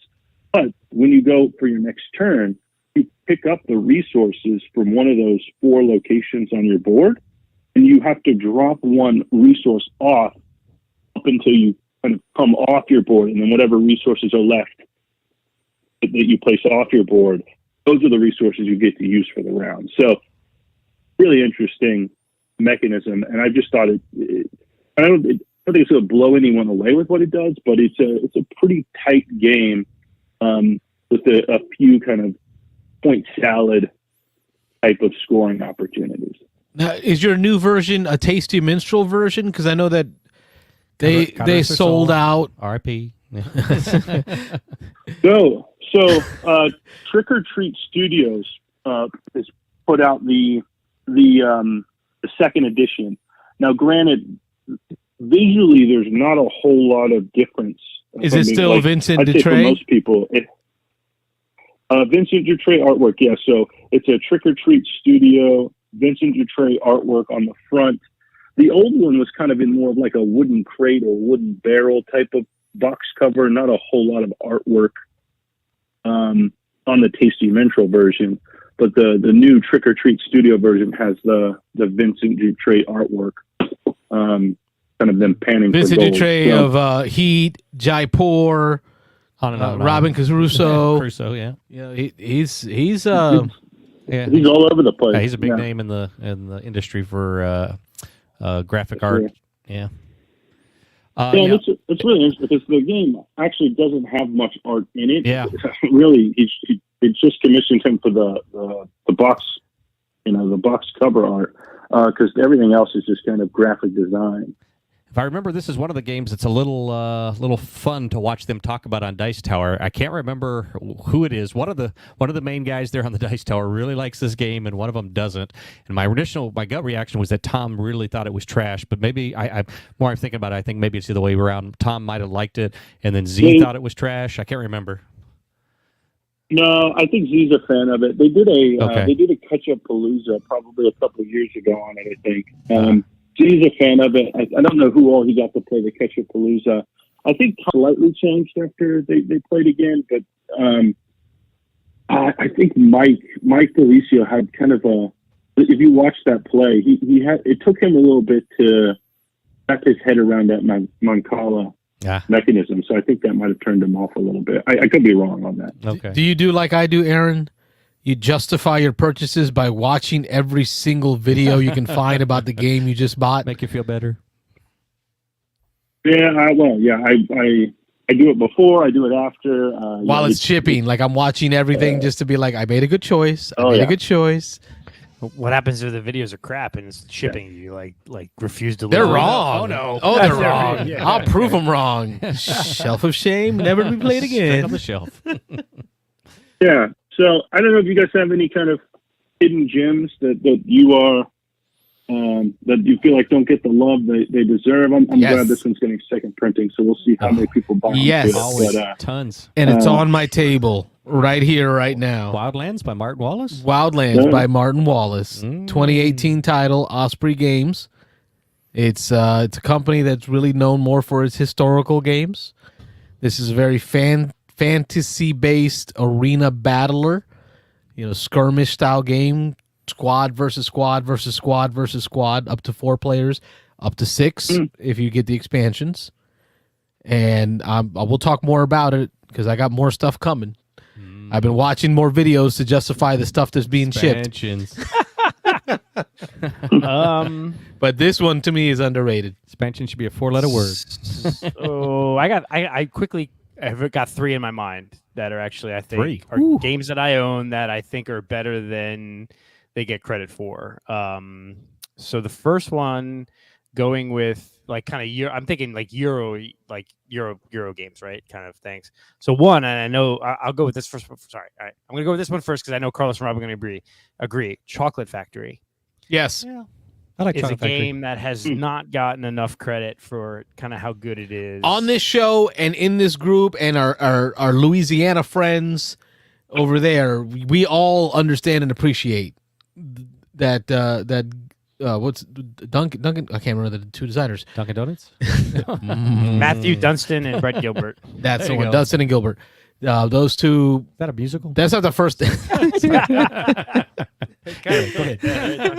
Yeah.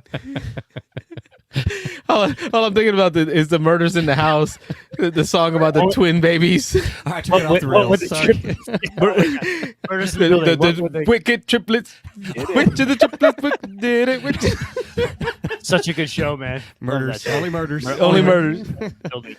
Anyway, so back on track. Number 1 is definitely Chocolate Factory. I think that's an underrated game. And the second one I'll say is Brew Crafters. Is a really good game. It's it predates Distilled. That's the one that does potions. No, Brew Crafters is a beer brewing game. Come on, brewery. You're running okay. you're building a brewery. That's a 2013 game. So that's out there. It's a Ben Rossett. So he's a bunch of different stuff. And it's you're kind of building a brewery and you're running your brewery to build different beers and sell them off and whatever. So that's kind of a good Euro. And then the third one, which I've always really loved, is New Bedford, which is a game about New Bedford, New England. You gotta teach me that one. You keep bringing it to game day. We never get a chance to play. It sounds horribly boring. Yeah. No, it's a game about New Bedford. Oh, yeah, it's a game about whaling in the 1800s. So you're okay, that sounds cool. Exciting. Yeah, that sounds cool. There you go. Right? So you're building up the city of New Bedford, Massachusetts, while also building up ships to send them out to whale. And you can score points by whaling. You can score points by building the city up. So it's good. All of those are kind of good Euro worker placement games that are kind of older in theme. So yeah. Rob, any underrateds? Mine may be way too mainstream now because we talked it up. Dice Tower talked it up. Ethnos is one that's just I just even though it is fairly popular now, I think it's still nowhere near as popular as I think it should be. And I bring that up for one a possible reason is I saw the new Ethnos out in the wild at the Big Game Bash. Chris Yee was playing it with 2 Wait, of the what do you mean designers. new? There's a new Ethnos coming out. You haven't heard? It's all new designed artwork but that's the redo. Yeah, the redo. Because Aaron bought it. Aaron, you bought it, right? I think we talked. I think Aaron called in when he got it. Okay, right up. And after the conversation with Aaron, This is what I love doing this show. Yeah, I love doing this show because I got people around the country who I get to chat with, who play games and help me decide. Yeah. After the conversation with Aaron, I committed to never buying it. Oh, yeah, okay. Never ever buying it. You saw it in the wild, Chris, Robert. He was playing it, out in the wild. I was like, "What is that game?" I was like, "It looks like Ethnos," and I went over and looked at the board. I was like, "That's not the Ethnos board. That's only got 6 areas instead of 8 areas." And then they were, but it has tracks, poker chips, and all kinds of stuff. Oh no, not that. This is the redesigned. This is Ethnos. It's the old. It's the same. It's the. So they're not. This isn't the one that Aaron bought. The one that went to like a hunting of gold. No, they're redoing the fantasy version of Ethnos. With Amen, brother. Cheers. Yes. I wonder. Hopefully, I'm not talking about anything I'm not supposed to, because I mentioned that there were a few things at this convention that supposedly I was not allowed to talk about. But I saw. Well, Rob's a couple beers deep. Yeah, keep talking. Here, have the rest of mine. A couple designers playing the new redesigned version of Ethnos. It's got like new real artwork. Ethnos, like dragons and dwarves and elves. They were playing it with little minis, and they were playing it with poker chips, and it was like some stand-in pieces that they were throwing in, and it had new artwork, and it was a new board and new cards, and it was. I kept looking at it. I was like, that looks like Ethnos. Yep. But So it's they are. I don't know if they're in mid-design or if they're working on it, but there is a new Ethnos coming. Yeah. Well, there you go, Aaron. If nobody knows it yet, Aaron's selling his copy. Oh. I gave my copy to my sister, which I'm glad I did. He literally just gave it away. I want to keep. Yeah, I only have so many space, and there's a few that I'm like, you know what, it'd be nice to keep that close to that kind of stuff, or to a friend that I can still play it. But I'm very intrigued by this. How many times can I buy this? Almost the same. 3. Game, right? That's how many. That's how many. 3. I'm very intrigued by a new version of Ethnos because I kept Archaeo Society. I think it's great. But at the end of the day, if I was going to pick one or the other, I do think I would lean Ethnos still. I'll tell you what, I am so looking forward to the cease and desist letter we receive on Beans and Dice. We're canceled. We're done. We're done. That's it. You got Pinkertons are going to show up at our house. I didn't play it. I didn't sign any non-disclosures on that one. There was another game I wasn't allowed to talk about that I played, but that one was not it. So anyway, Carlos, Rob hasn't drank enough beer to talk about that game yet. Carlos, let's get a few more. You left a bottle of rum here, Wayne. Let me go grab that. Let's go grab that. Yeah, that's a good bottle of rum. Loose lips sink ships, Rob. Yeah. Aaron, you rock, man. All we right, appreciate I'll you. let you guys get to a couple other calls before the end of the show, but Hope so. Fingers crossed. Thanks for the time. Thanks for Appreciate the calling. call. Don't be Much appreciated. We see Nick Oben in there. I just joined the chat, and Carlos is already Already unhinged. He was talking about which of the Pickwick triplets it is. Listen, I couldn't remember if it was twins, triplets, quadruplets. Triplets. All I know is that was probably the funniest thread that show had for me. So I went to high school with a guy from that show. Oh, really? Oh, we have to put that on pause. Martin Short? Yeah.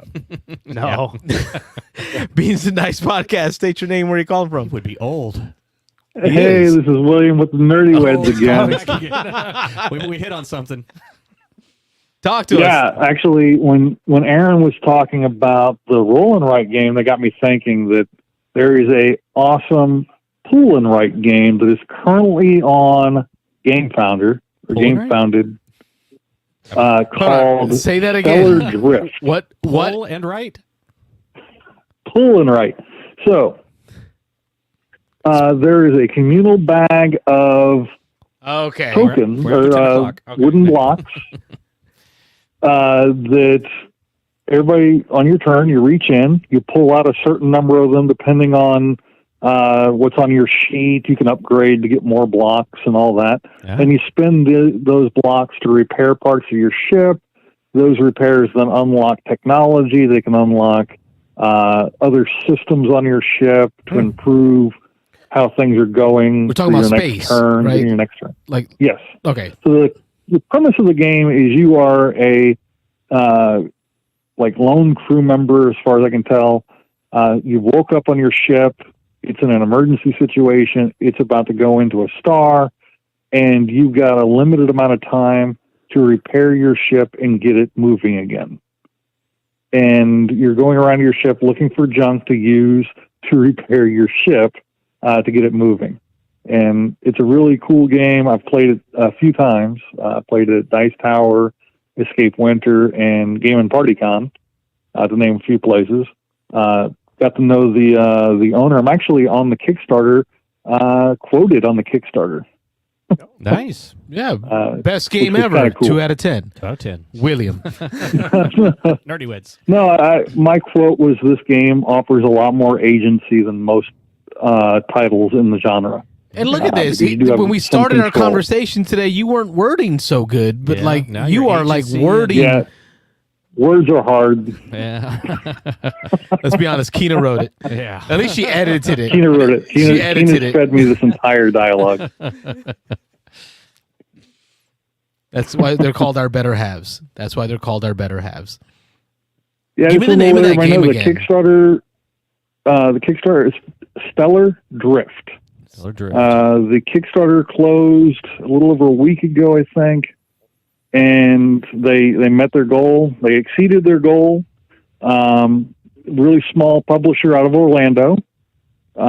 He is, local. He's working on right now, finalizing everything for production.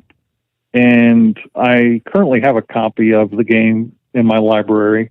The copy he sent out as a demo to YouTubers and stuff. But he has the backer open with GameFound, and it's like $27 or something like that. It's not a bad price for what you get. It's a really great pull and write game. I know it sounds weird because it's the only one out there. That's new. Yeah. But it makes sense that's an evolution in the system. And Rob, you love bag Yeah, builders. love bag builders. Wonderland's War, Orleans. Quaxaquedlinburg. Yep, Quacks. is Gotta great. love Quacks. Yep. Bag builders are a thing. Yeah. And I'm probably thinking about it right now. I'm surprised that no one's done that yet Yeah. on a flip and Well, this fill isn't a roller bag ride. builder. Well, This isn't a bag builder. puller. You're pulling colored blocks out, and those blocks represent materials. And what really makes it multiplayer is that the number of blocks in the bag are dependent upon the player count. And when somebody reaches into the bag, they might pull out a majority of the color you need. And now they've got that in front of them for the rest of the turn. And you have to figure out ways to then maybe turn one block into a different color block by spending energy, and maybe spending energy to pull more blocks out, hoping that there's still one left in the bag. You can pull out the red one that you need.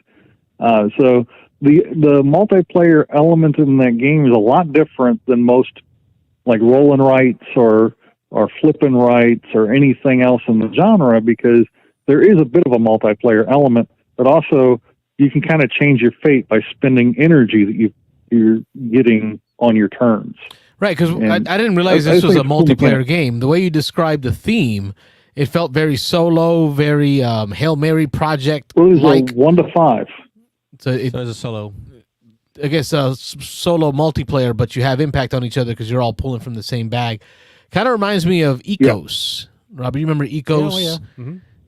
Which had the bag pulling, not building, bag pulling. Right. For your terrains or whatever it was or something. For the different resources you need to trigger cards on your board to create your ecosystem and to populate it with animals. Yeah. But it had this cool push your luck kind of a feel to it, where if you drew a certain number of the same one or of a certain one, there was a certain rune stone that if you pulled like I think 3 of that, it ended your turn. Yeah. So you try to get as much done as you could before you drew those 3 out. I got a lot of fun feels out of these bag pulling games. I didn't realize yours was multiplayer though. Yeah, like Is it really multiplayer solitaire though? Because you're managing your own ship. You're supposed to be alone in space, so I can't imagine they're like firing phasers at you. No, it's not. It's not multiplayer in player interaction. It's more multiplayer in, oh crap, they took all the red ones. Okay. So it does add a bit of a layer to the game, because the resources are finite. You might not be getting what you need, and you desperately need it this turn to advance where you wanted to go. You might have to pivot and go in a different direction for a little while until those resources become available. So that does add a multiplayer element to the game, but it's really like any other roll and write. There are no roll and writes I've ever played that were multiplayer. But you said They're five all solitaire players. games. Yeah. You said It 5. plays up to 5 players. What are you doing? Well, that's how many energy tracks they give you. What are you doing while you're waiting for 4 other players to go? You can be allocating your resources to what you're doing on your ship. Or make a cake. So it goes pretty quick. Or 90 tacos. Yeah. Yeah, exactly. And the turns are very fast. Your turn is basically you draw however many blocks out of the bag that are that you can get according to your income level, and then you pass the bag to the next player, and then you spend the rest of your time figuring out how you're going to manipulate your resources to do the things you want to do. And you get a lot of this does this, which causes this, which causes this, which Some combo goodness. So the bag's making its way around the board, and that's just the resources you're pulling to take your actions, but I'm not waiting for you to take all your actions before I start pulling stuff out of the bag. Right. Okay, We good. do wait for everybody to finish their turn before you go to the next phase. Yeah. So, but as far as the multiplayer, I think it has a little bit more than most roll and writes or pull and write games as far as multiplayer, because there is some player interaction, unlike, Welcome Home or any other roll and write I've ever played, because basically everybody gets a pool of these cards, and it doesn't matter what you pick. I can pick the same thing, and I can write down the same thing on my board, or I might use the same card as you, like Welcome Home. I might use that card to do this, where you use that card to do that. So, it's always felt like roll and write games are almost completely like solo games where people are participating in it together. Yes. Yeah. I don't disagree. I'm sorry, I only heard about half of what you said, because as soon as we got on the idea of a bag building roll and write, I've been designing that in my head here for the last 5 minutes. Well, unfortunately, it's not a bag building; it's a bag pulling. Right, Rob's working on it. I'm designing a bag building. Rob, catch up. Yeah, right. Come on, Rob. No, so I'm designing one now. So I mean, you said that I love my bag builders. So I mean, that's not a too far of a stretch. How about a bag builder? That's not a terrible. Yeah, there you go. Well, so you roll the die. Maybe it's the dice will tell you what deck you're allowed to flip from. When you flip, it tells you what kind of resources you can put in the bag. There we go. Then you pull from the bag, and that's what you place. Okay. So it's your roll and flip and build and pull. But I want my own bag with my own stuff. Yeah. But yours is going to be then- a tan hold on, bag, and it's going to be a lot Carlos. smaller than Oh, my that's all right. brown sack. That's all right. Yeah. Carlos, I have the push your luck element to add to that. There you go. All right, Each let's hear player has an allotment of tokens they can add to the bag by paying resources, where when other players draw their tokens, it can cause them to kind of crap out. To bust, yeah. Oh, There and you then go. there's your push your Yeah, luck element. Look at that. We've designed it. There's push Done. your luck. Write it So down. you gotta throw everything Trademark at it. Trademarked. We got Pitch beats it. and dice. Nerdy We're Weds, gonna- Beans I and think you Dice should call production. it the kitchen sink. Kitchen sink, everything in there. That's all right. That's call all it the people- kitchen people sink. like the kitchen sink. I like Point it. salad. Yeah. Oh God. Done. All right, guys. We jumped the shark. Yeah. Good night, William. Check out Stellar Drift. It's a great game. Like I said, I played it a few times, and the developer, he's a really cool dude who's been going around to different conventions and teaching people how to play this game because he's passionate about it. Nice. And his passion shows in the product. So, yep, it's one I'd recommend. Check out Nerdy Weds. Well, it is a local one, which I'm all about helping local. Yeah. So that might be one Oh, yeah. we need to find a way, maybe meet up, do a swap. Robert and I can play it live on camera just to help out because I'm big on helping out local. Yeah. Yeah, let's do it. We'll There figure you it go. out. Bye, local. All right. See it. Bye. Anyway, See you. That was fun. Yeah. I like and, William. it's good peep. Don't be afraid to call in, people. Good peeps. Be like William. Be like. Wait, Nick, we were talking about you earlier, man. You could tell us about Wormspan if you want. Yeah, we need to hear Wormspan. In case of a fast pickup, we ask you to let us know that you are not a voicemail system, so you need to press 1 to take this call. Oh, I need to press 1 to take this call? Well, let's see if it's worth it. Pressing 1. Beans and Dice Podcast. State your name, where you're calling from.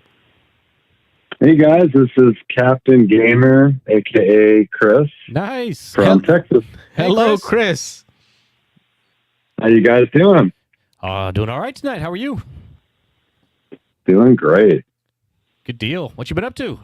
We started slow, Well, and then William called, and it's been back-to-back calls pretty much since then. So we've been on a roll. It's been fun. I had music practice tonight at church, and we had a good practice. It was great, and then drove home and What put song on the you working on? podcast. And it's songs we've been doing. I'm trying to think. One of them, I could go through the whole set if you want. I don't know. Yeah, they're not new songs to us. We're going to do another one. It's like For God So Loved the World by We the Kingdom. We're going to start working on Easter stuff soon. And he was going over that tonight, which is really cool. And yeah, Are you singing or playing instruments? I do both. I play guitar and sing. Sometimes I lead. I lead about every 4 weeks or so. So once a month to give the main pastor a break, the main leader a break. So I lead about once a month, and then I just sing BGVs the rest of the time and play acoustic. I've been drug into the choir on occasion, which is then a reminder of why I do not belong back there. On occasion. But you're appreciated for what you do. I'm sure you. Oh, thank you. You may not know it, but we all appreciate you. Let's talk games. Thank you. I appreciate that, Carlos. All right. Well, have you guys, on Board Game Arena specifically, have you guys played Dog Park? Not Yes. Not I. Not yet. Are you guys familiar with Dog Park at all? I am. Familiar, but no desire to play it. Mechanisms. Okay. Yeah. Like Rob's a dog guy. Yeah. But Okay. nothing really stood out in the cover and the description of the game that makes me say, this is my kind of game. Yeah. I Okay. played. Well, let me see if Dog I can Park on- persuade you. Okay. I'll say I played it on Yeah, go BGA, ahead. and I played it live on the was it Table Talk Network with Crystal Dex and a few folks. I remember that. Yeah, Wayne messed up the tech for the whole show for about an hour. Yeah. Almost crashed the whole system. Oh my god, no! Because it wasn't on BGA at the time; it was on Tabletop Simulator, and like that. I hate Tabletop Simulator. That thing just never. You do now. I always did. No, it was really good. She was awesome. Crystal was really fun. She talk was to, so and- sweet with you. Yeah. I was so surprised she It didn't wasn't just just boot me, you it was- out. Yeah, there was a bunch of us having tech problems that day, but no, it was good. It's very light though. It's like it's really like That might be It's my fun. one time being introduced to it was watching you guys play it. That Yeah, might be what I probably. remember. Yep. But Chris feels like he can sell me on anything, and Sell it. so far he's pretty good. Yeah. Yeah, okay, I'll tell you. I'll give you the pros on it. What I like about it. Let's say that. It is light, but this is what I like about it.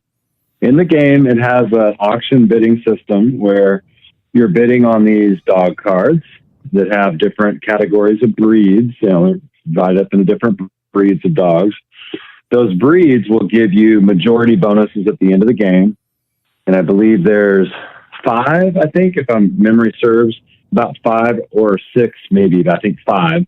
And from top to bottom, the one at the very top is worth the most points at the end of the game, and it goes down 1 point from there. And so you're trying to get majority of those breeds to score in-game points. But what I like about it, my favorite thing about the game, is that you're bidding on these, and you're using victory points to bid on these dogs. And I don't think I've seen a game. I've seen games, obviously, where you bid money, and then money might be worth points or something. But I've never seen a game that you bid victory points. Namiji, is that what you said? Medici. I'm sorry. I didn't want to stop your train of thought, but I just knew Wayne. Oh, Medici. Yeah, Wayne would get in on that. Medici. Okay, I've not played that one. So I really like that. That's just interesting because you may want to bid a little bit more, and then ties are determined by the first person to put their dog there, their dog meeple. So if you're the first person to go to that dog card, you win the tie if the bid is the same. But it's silent bidding. You don't know what the other players are bidding, and then you reveal. And I always like that in games anyway. And then you're going for these majority scores, these bonuses at the end of the game, and then you're collecting as you go. Then it's got this cool mechanism where there's a spot where you can exchange a dog card that you already have that you're not currently walking that turn. It's in your kennel, basically. And you exchange that card for one that's available in the pool. And so there's this neat thing where you can go swap your cards around, and that helps you with those in-game scoring. So it becomes like a little puzzle of trying to maximize your points at the end of the game to get majority scoring. And then, yeah, that's the main thing. Basically, the bidding, trying to exchange E2s to get those bonus scoring of the game. And other than that, it's just resources. Collect resources, walk your dogs. You can only walk 3 dogs per turn. You get 2 points per dog you walk in that round. And then -1 every dog that's in your kennel that does not have a collar on it, which means he's never been walked. So it's a little bit of a puzzle, like you're trying to walk all your dogs a little bit, but then you're also trying to maximize, and each dog has an ability that you're trying to use to min-max your points. And so you're trying, it's this little puzzle to figure out, okay, which dog should I walk this turn and maximize my points this round?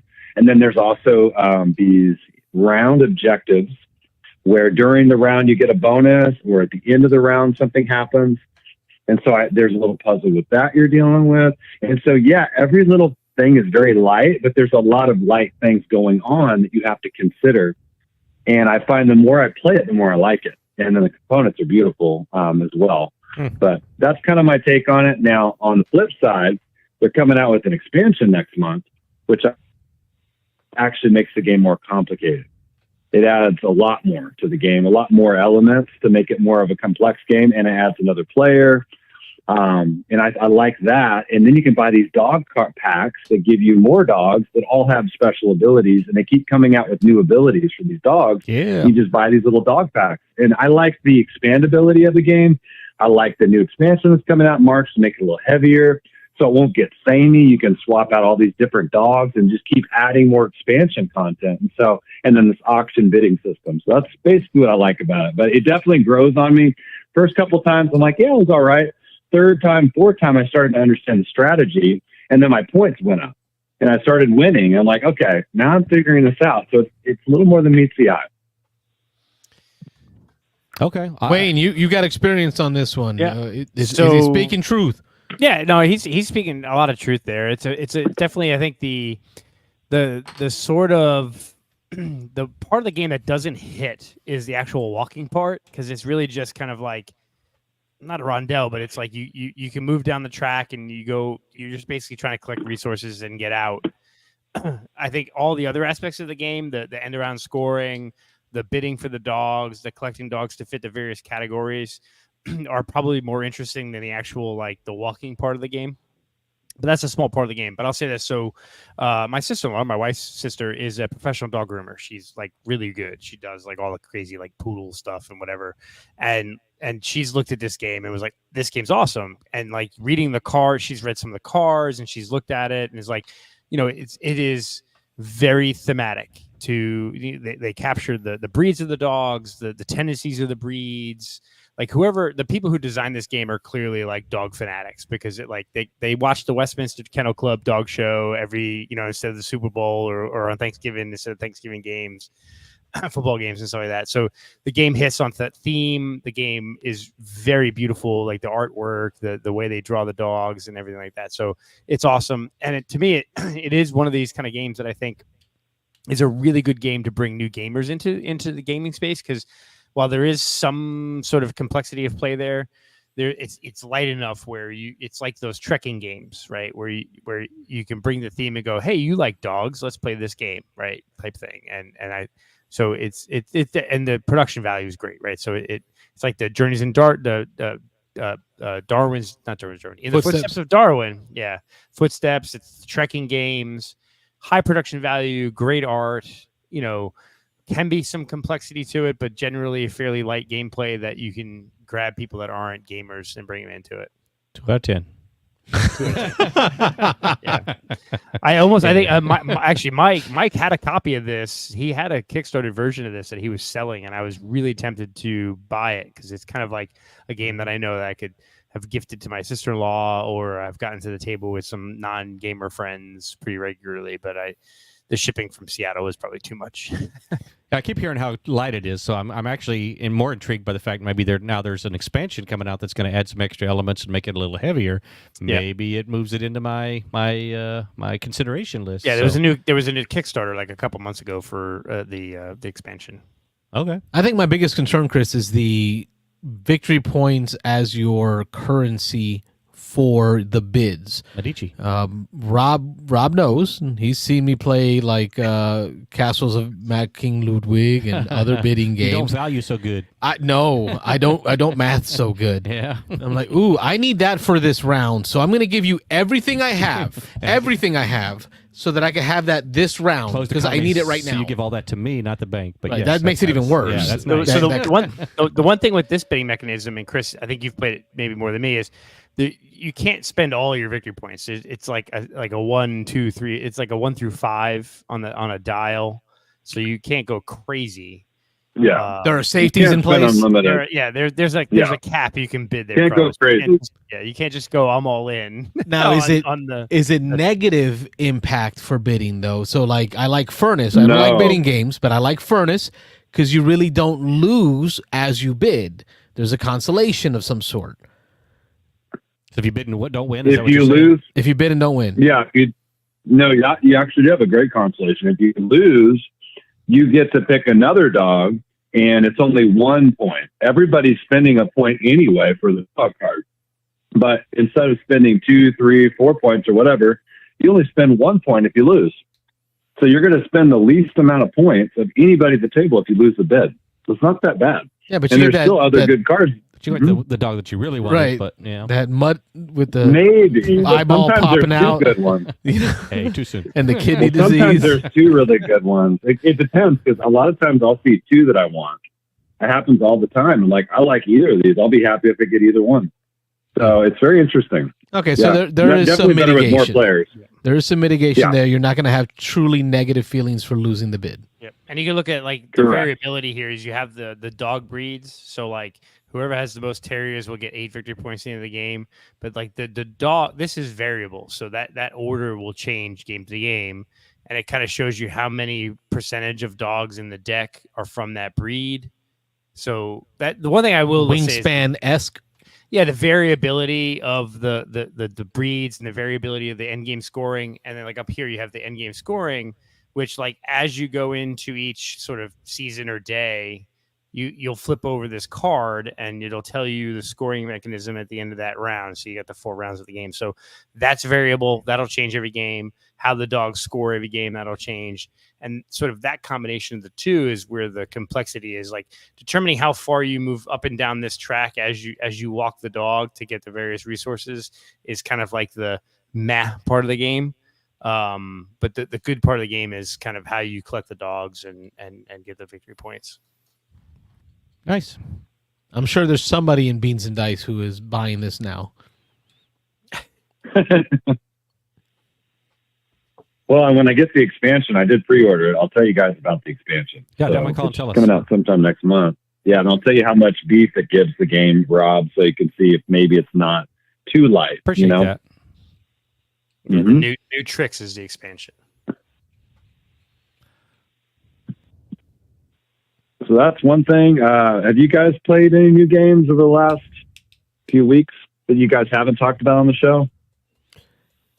Wildlands. Wildlands, new Wildlands. Yeah. Like I want to get more plays of it before I really like go deep into it, but I already started typing up my Give It the Beans in my Google Docs. I already started getting my little type up going, and yeah, some expansions are in order. So I think we talked Martin about Wallace, baby.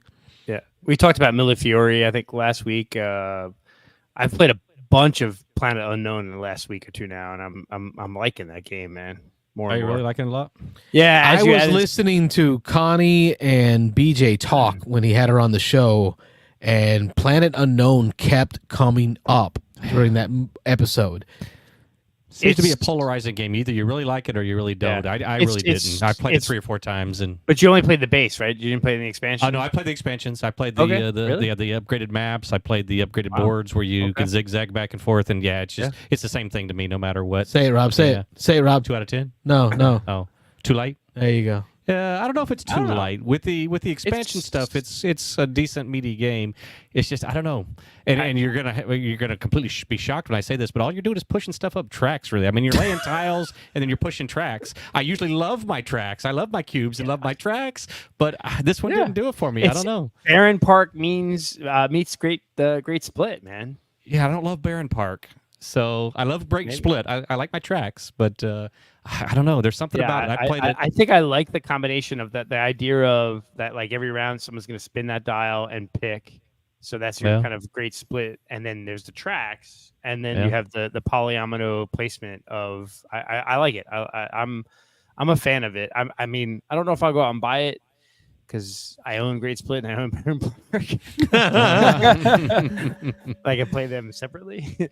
But no, I really do like playing on No. So Sam doesn't like it either. So Sam agrees with me. Yeah, she says she doesn't care for it either. But I mean, you and Sam could be wrong together. So it's we could be. Yeah, it seems to be a game you either really like or you really don't, and it seems to be a polarizing game. And there's a fair enough number of people out there that I've heard just don't like it. It just didn't do it for them. So. But I don't know. Just real quick before we jump off here, Chris was asking about new games. The only other new game, this is really super light one that I enjoyed. My daughter taught me this weekend Kabuto Sumo. This is the little if you ever played that little quarter pushing game in the at the arcades or whatever. It's just a gas station arcade, wherever. Yeah, the carnival. But this is a fun little game. It's really flimsy, so I don't like it. I guess they're coming out with an expansion now. The old one was a round ring. The expansion is going to be an actual square ring, like a real wrestling ring, and there's an option with the Kickstarter that they just did that you could get the whole thing made out of wood instead of the light cardboard. I say light cardboard, it's actually thick cardboard, but it's still cardboard. So we were playing the cardboard version, and stuff doesn't line up quite right, and so you're taking a lot of liberties in the game on how far you push the thing before it knocks things over or whatever. But it was a fun little game. We played it a couple times, reset it and played it a few times, but fun game. And there's some expansions that add some weird shaped pieces in, and that's where the variability in this game is. There's weird pieces that have weird abilities. Your character has an ability that mine could stack. It was the dung beetle, I think, could stack stuff up on top of them. At any point, I could take all the things off of them and push them all in at once. And so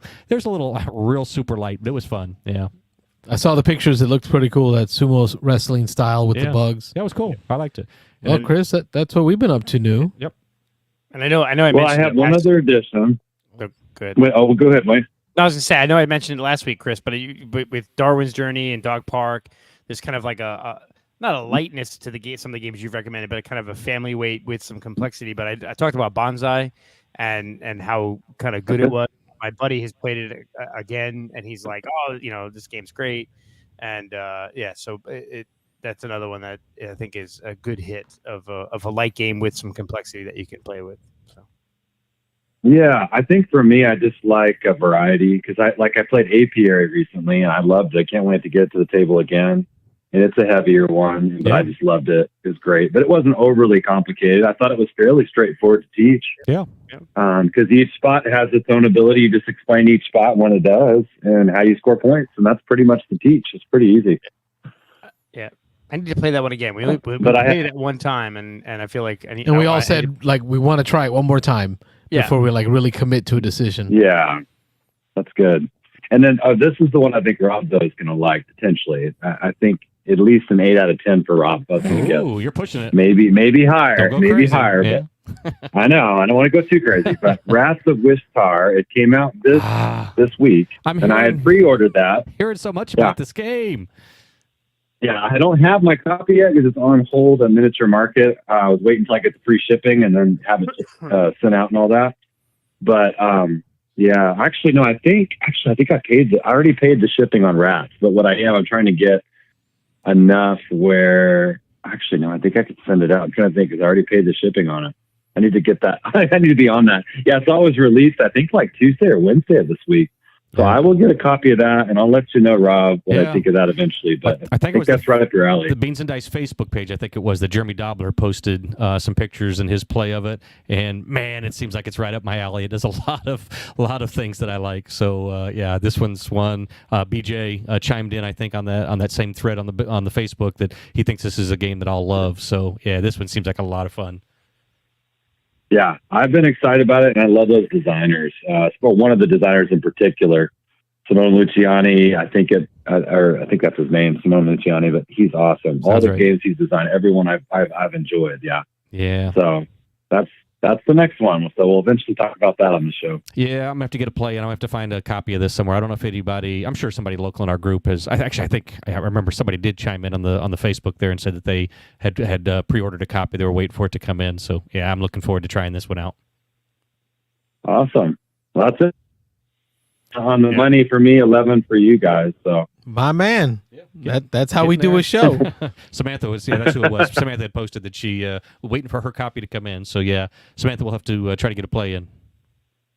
Okay, great. I can't wait to talk about it on a future episode. Sweet. Well, Nick Oben all right, guys. Was trying to get in here, but I think you got blocked out tonight. But sorry about that, Nick. Oh no, that's all right. That's all right. Just keep it going. Texas block tackle. Yep. Blocked him. Blocked. Yeah, I let you guys talk. I like to hear you guys talk. I want to start the conversation and then. But I don't get it. Like I like to hear y'all talk. Yeah. Like it goes back and forth. It's a conundrum. Well, too much. I go back. I just don't want to talk too much. I like the back and forth is what I like. We appreciate you, man. Appreciate it. Thanks, Chris. Appreciate you guys. Good night. Good night. Yeah, it is the 11 o'clock hour. With the phones. Yeah, we'll do this again next week. Maybe next week, Nick, you can call in and tell us about Wormspan. Before we log off, though, are either of you guys seen Dune this weekend? I had no idea it was already coming out. My son mentioned it today, and he had to drop me off to go pick up the truck. It had got new tires on it, and I'm like, already? Yeah. And then I'm realizing it's been a while. They moved it up. And then on the Amazon, I saw an ad for it saying tomorrow, and I'm like, oh crap! I didn't plan for it, but now I got to figure out what I'm doing. I need to go see it. Love it. Yeah, my oldest son hasn't seen the first one yet, and I guess they're taking it off Netflix the day before it releases at the theater. So he's like, "We gotta watch it on Netflix before." Yeah, or you can see it on HBO too. It's on HBO. I got it. I bought it on Amazon. So if y'all need it, let me know. Over there. Cool. Okay. But we can figure it out. I think my wife watched like the first half of the first one. So I texted her today. I'm like, "Hey, are you gonna watch the second half, or do I just need to go find other people to see this?" She was not into it. I don't know. It was slower. I will admit it was slow. It's funny. It's good. She's a huge nerd and sci-fi fan and all this other stuff. But that for some reason, Dune is just something she's never got into, and I have this love affair with the 1980 version and the books and all this other stuff. So, but now and we do have to circle back. So, Rob, have you not seen Only Murders in the Building yet?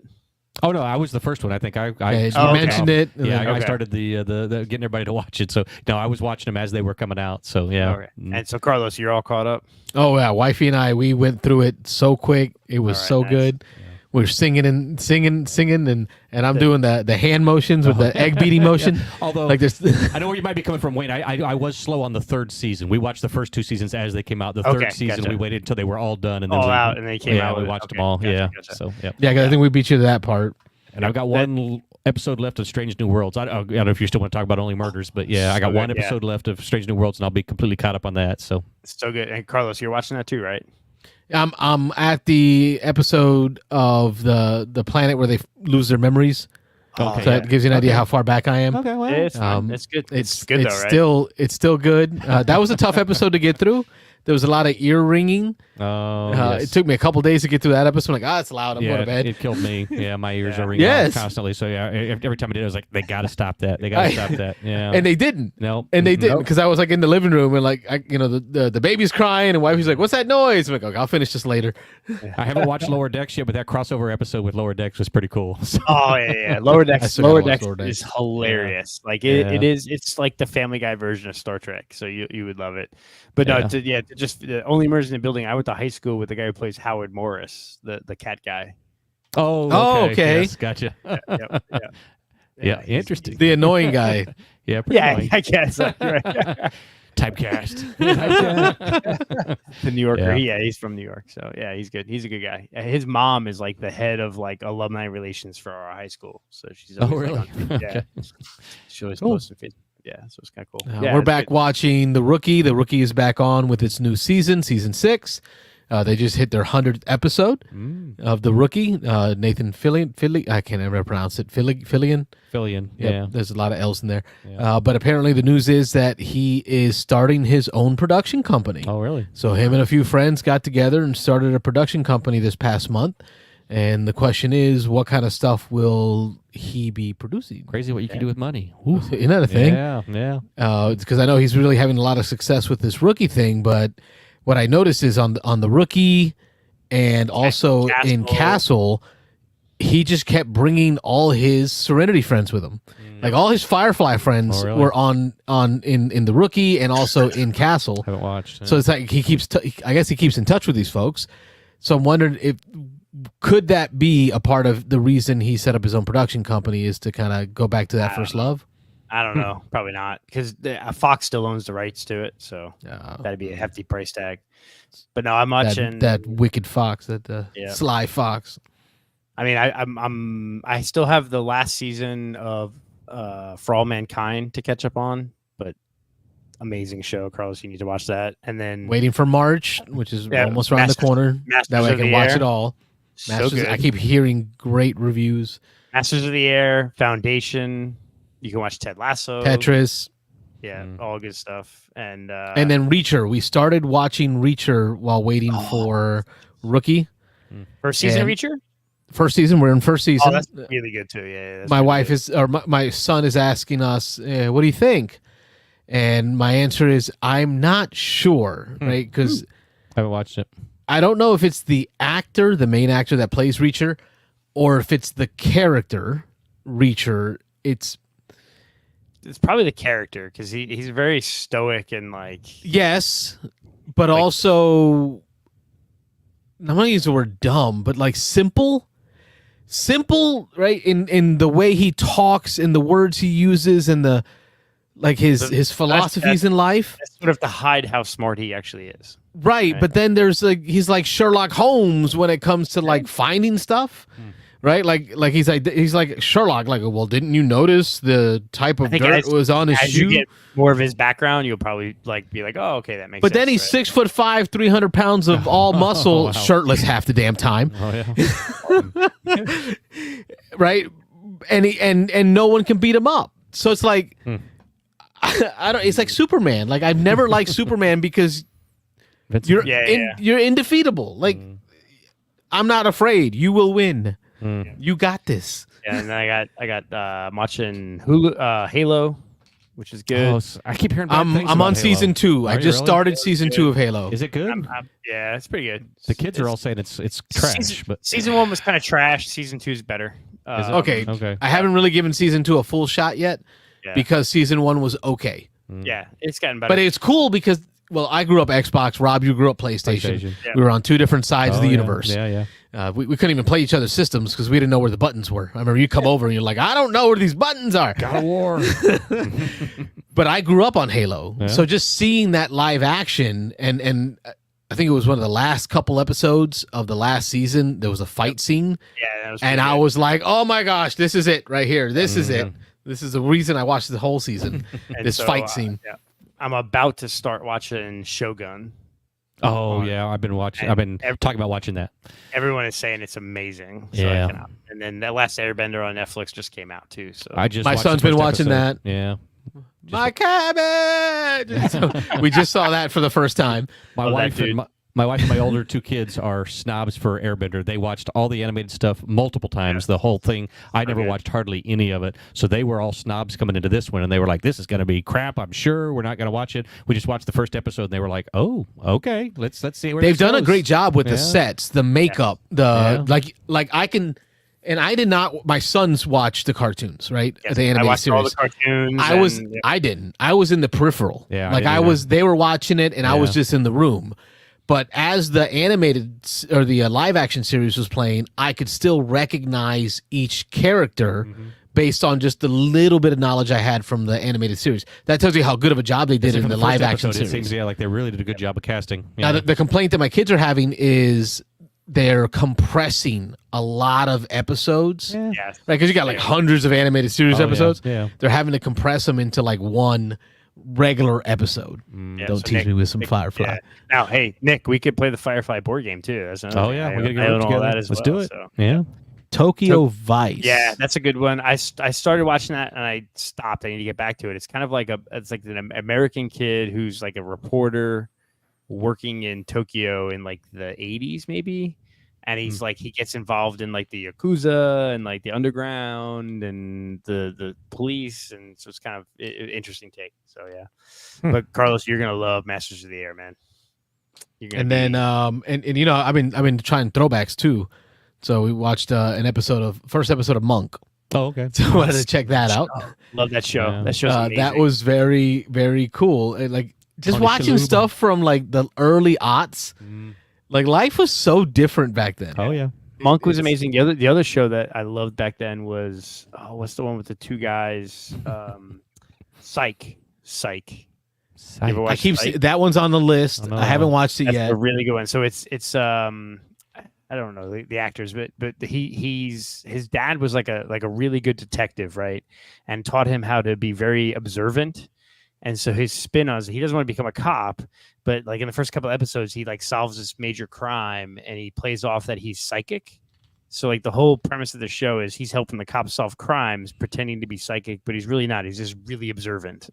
All right, Miss Cleo. Yeah, it's fun. It's a fun show. It's really is it's a good show. But I've been It's got- enjoying going back and watching like older series that I've never caught up on before or never watched, even if I watch just a few to get a taste for it. So Yeah. Monk was one of the ones we dabbled in while Monk is waiting for the hilarious. rookie to come back. Yeah. Tony Shalhoub is hilarious in that show, Yeah. man. Tony Shalhoub's good. Yeah. I loved him. Marvelous Mrs. Maisel. He's good on there. God, Yeah. it's so good. And Yeah. It's such a good So, show. I watched that show with my mom a little bit, and she Yeah. grew up in New York in like the 1950s Oh, and yeah, 60s, yeah. and she's just like, "Holy shit, that show is like so accurate to what life was like back then." I imagine. Yeah, seems like it. Yeah. Yep. And I'm catching up on some, I say old stuff. It's not super old, but me and my oldest are watching Vikings. We're on season 2 of Vikings, so it was like 7 or 8 seasons of that, so we got a ton of that one to go. Jumps the shark after a while, though. Does it? Oh, okay. Yeah, So maybe we'll it give gets up on it at crazy. some point. Yeah.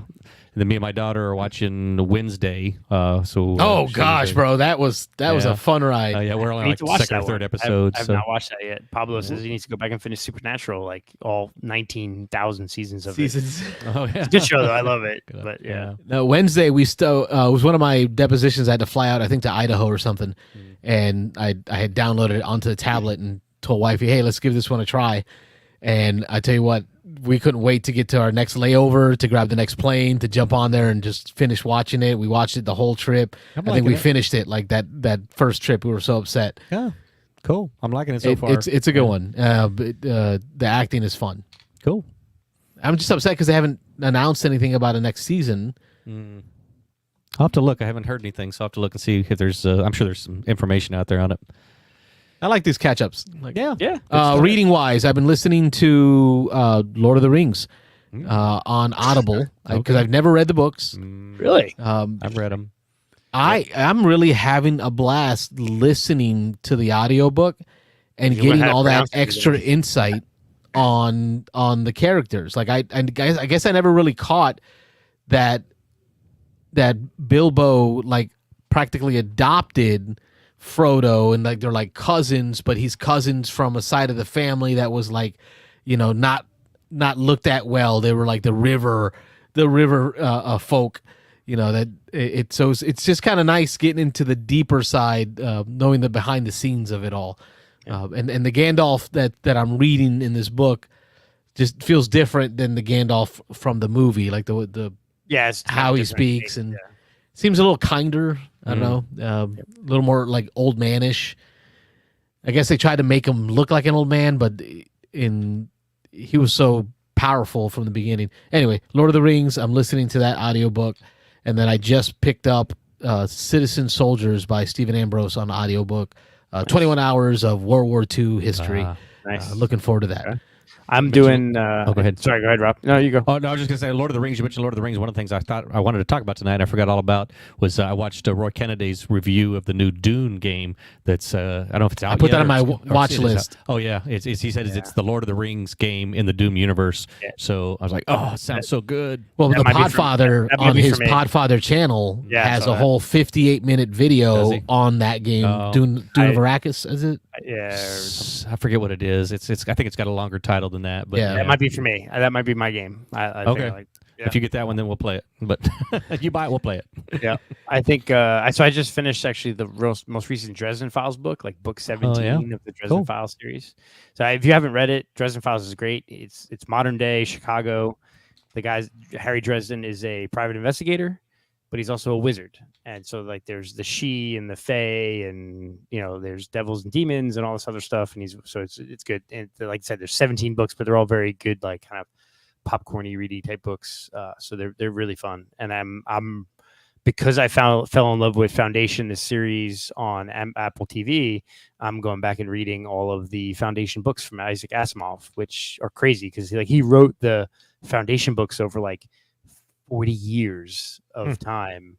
So like the first one came out like in like the 50s or 60s or something, and like the last one he finished like a couple of years before he passed away. So it's like, it's kind of crazy reading these books that like span, still relevant too, thousands of years of history, right, in the books. And also he wrote it over like a 40-year period and kept coming back to it and adding and doing prequels and sequels and stuff. So it's he was a great writer, man. Asimov is great. I love his stuff. So that's what we got going on geek-wise. Yeah.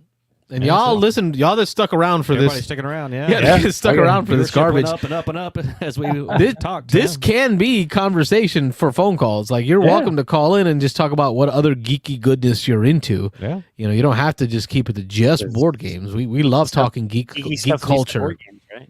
Yeah. Just geek culture to me just makes me happy. So. Good stuff. Well, we thank you all for sticking around. Yeah. Oh, cue it up. Cue up that outro. Yeah, there you go. Ready to go. We will do this again next week. We will. I'm Carlos. I'm Rob. I'm Wayne. Thanks for watching the Beans and Dice podcast. Don't forget to like and subscribe.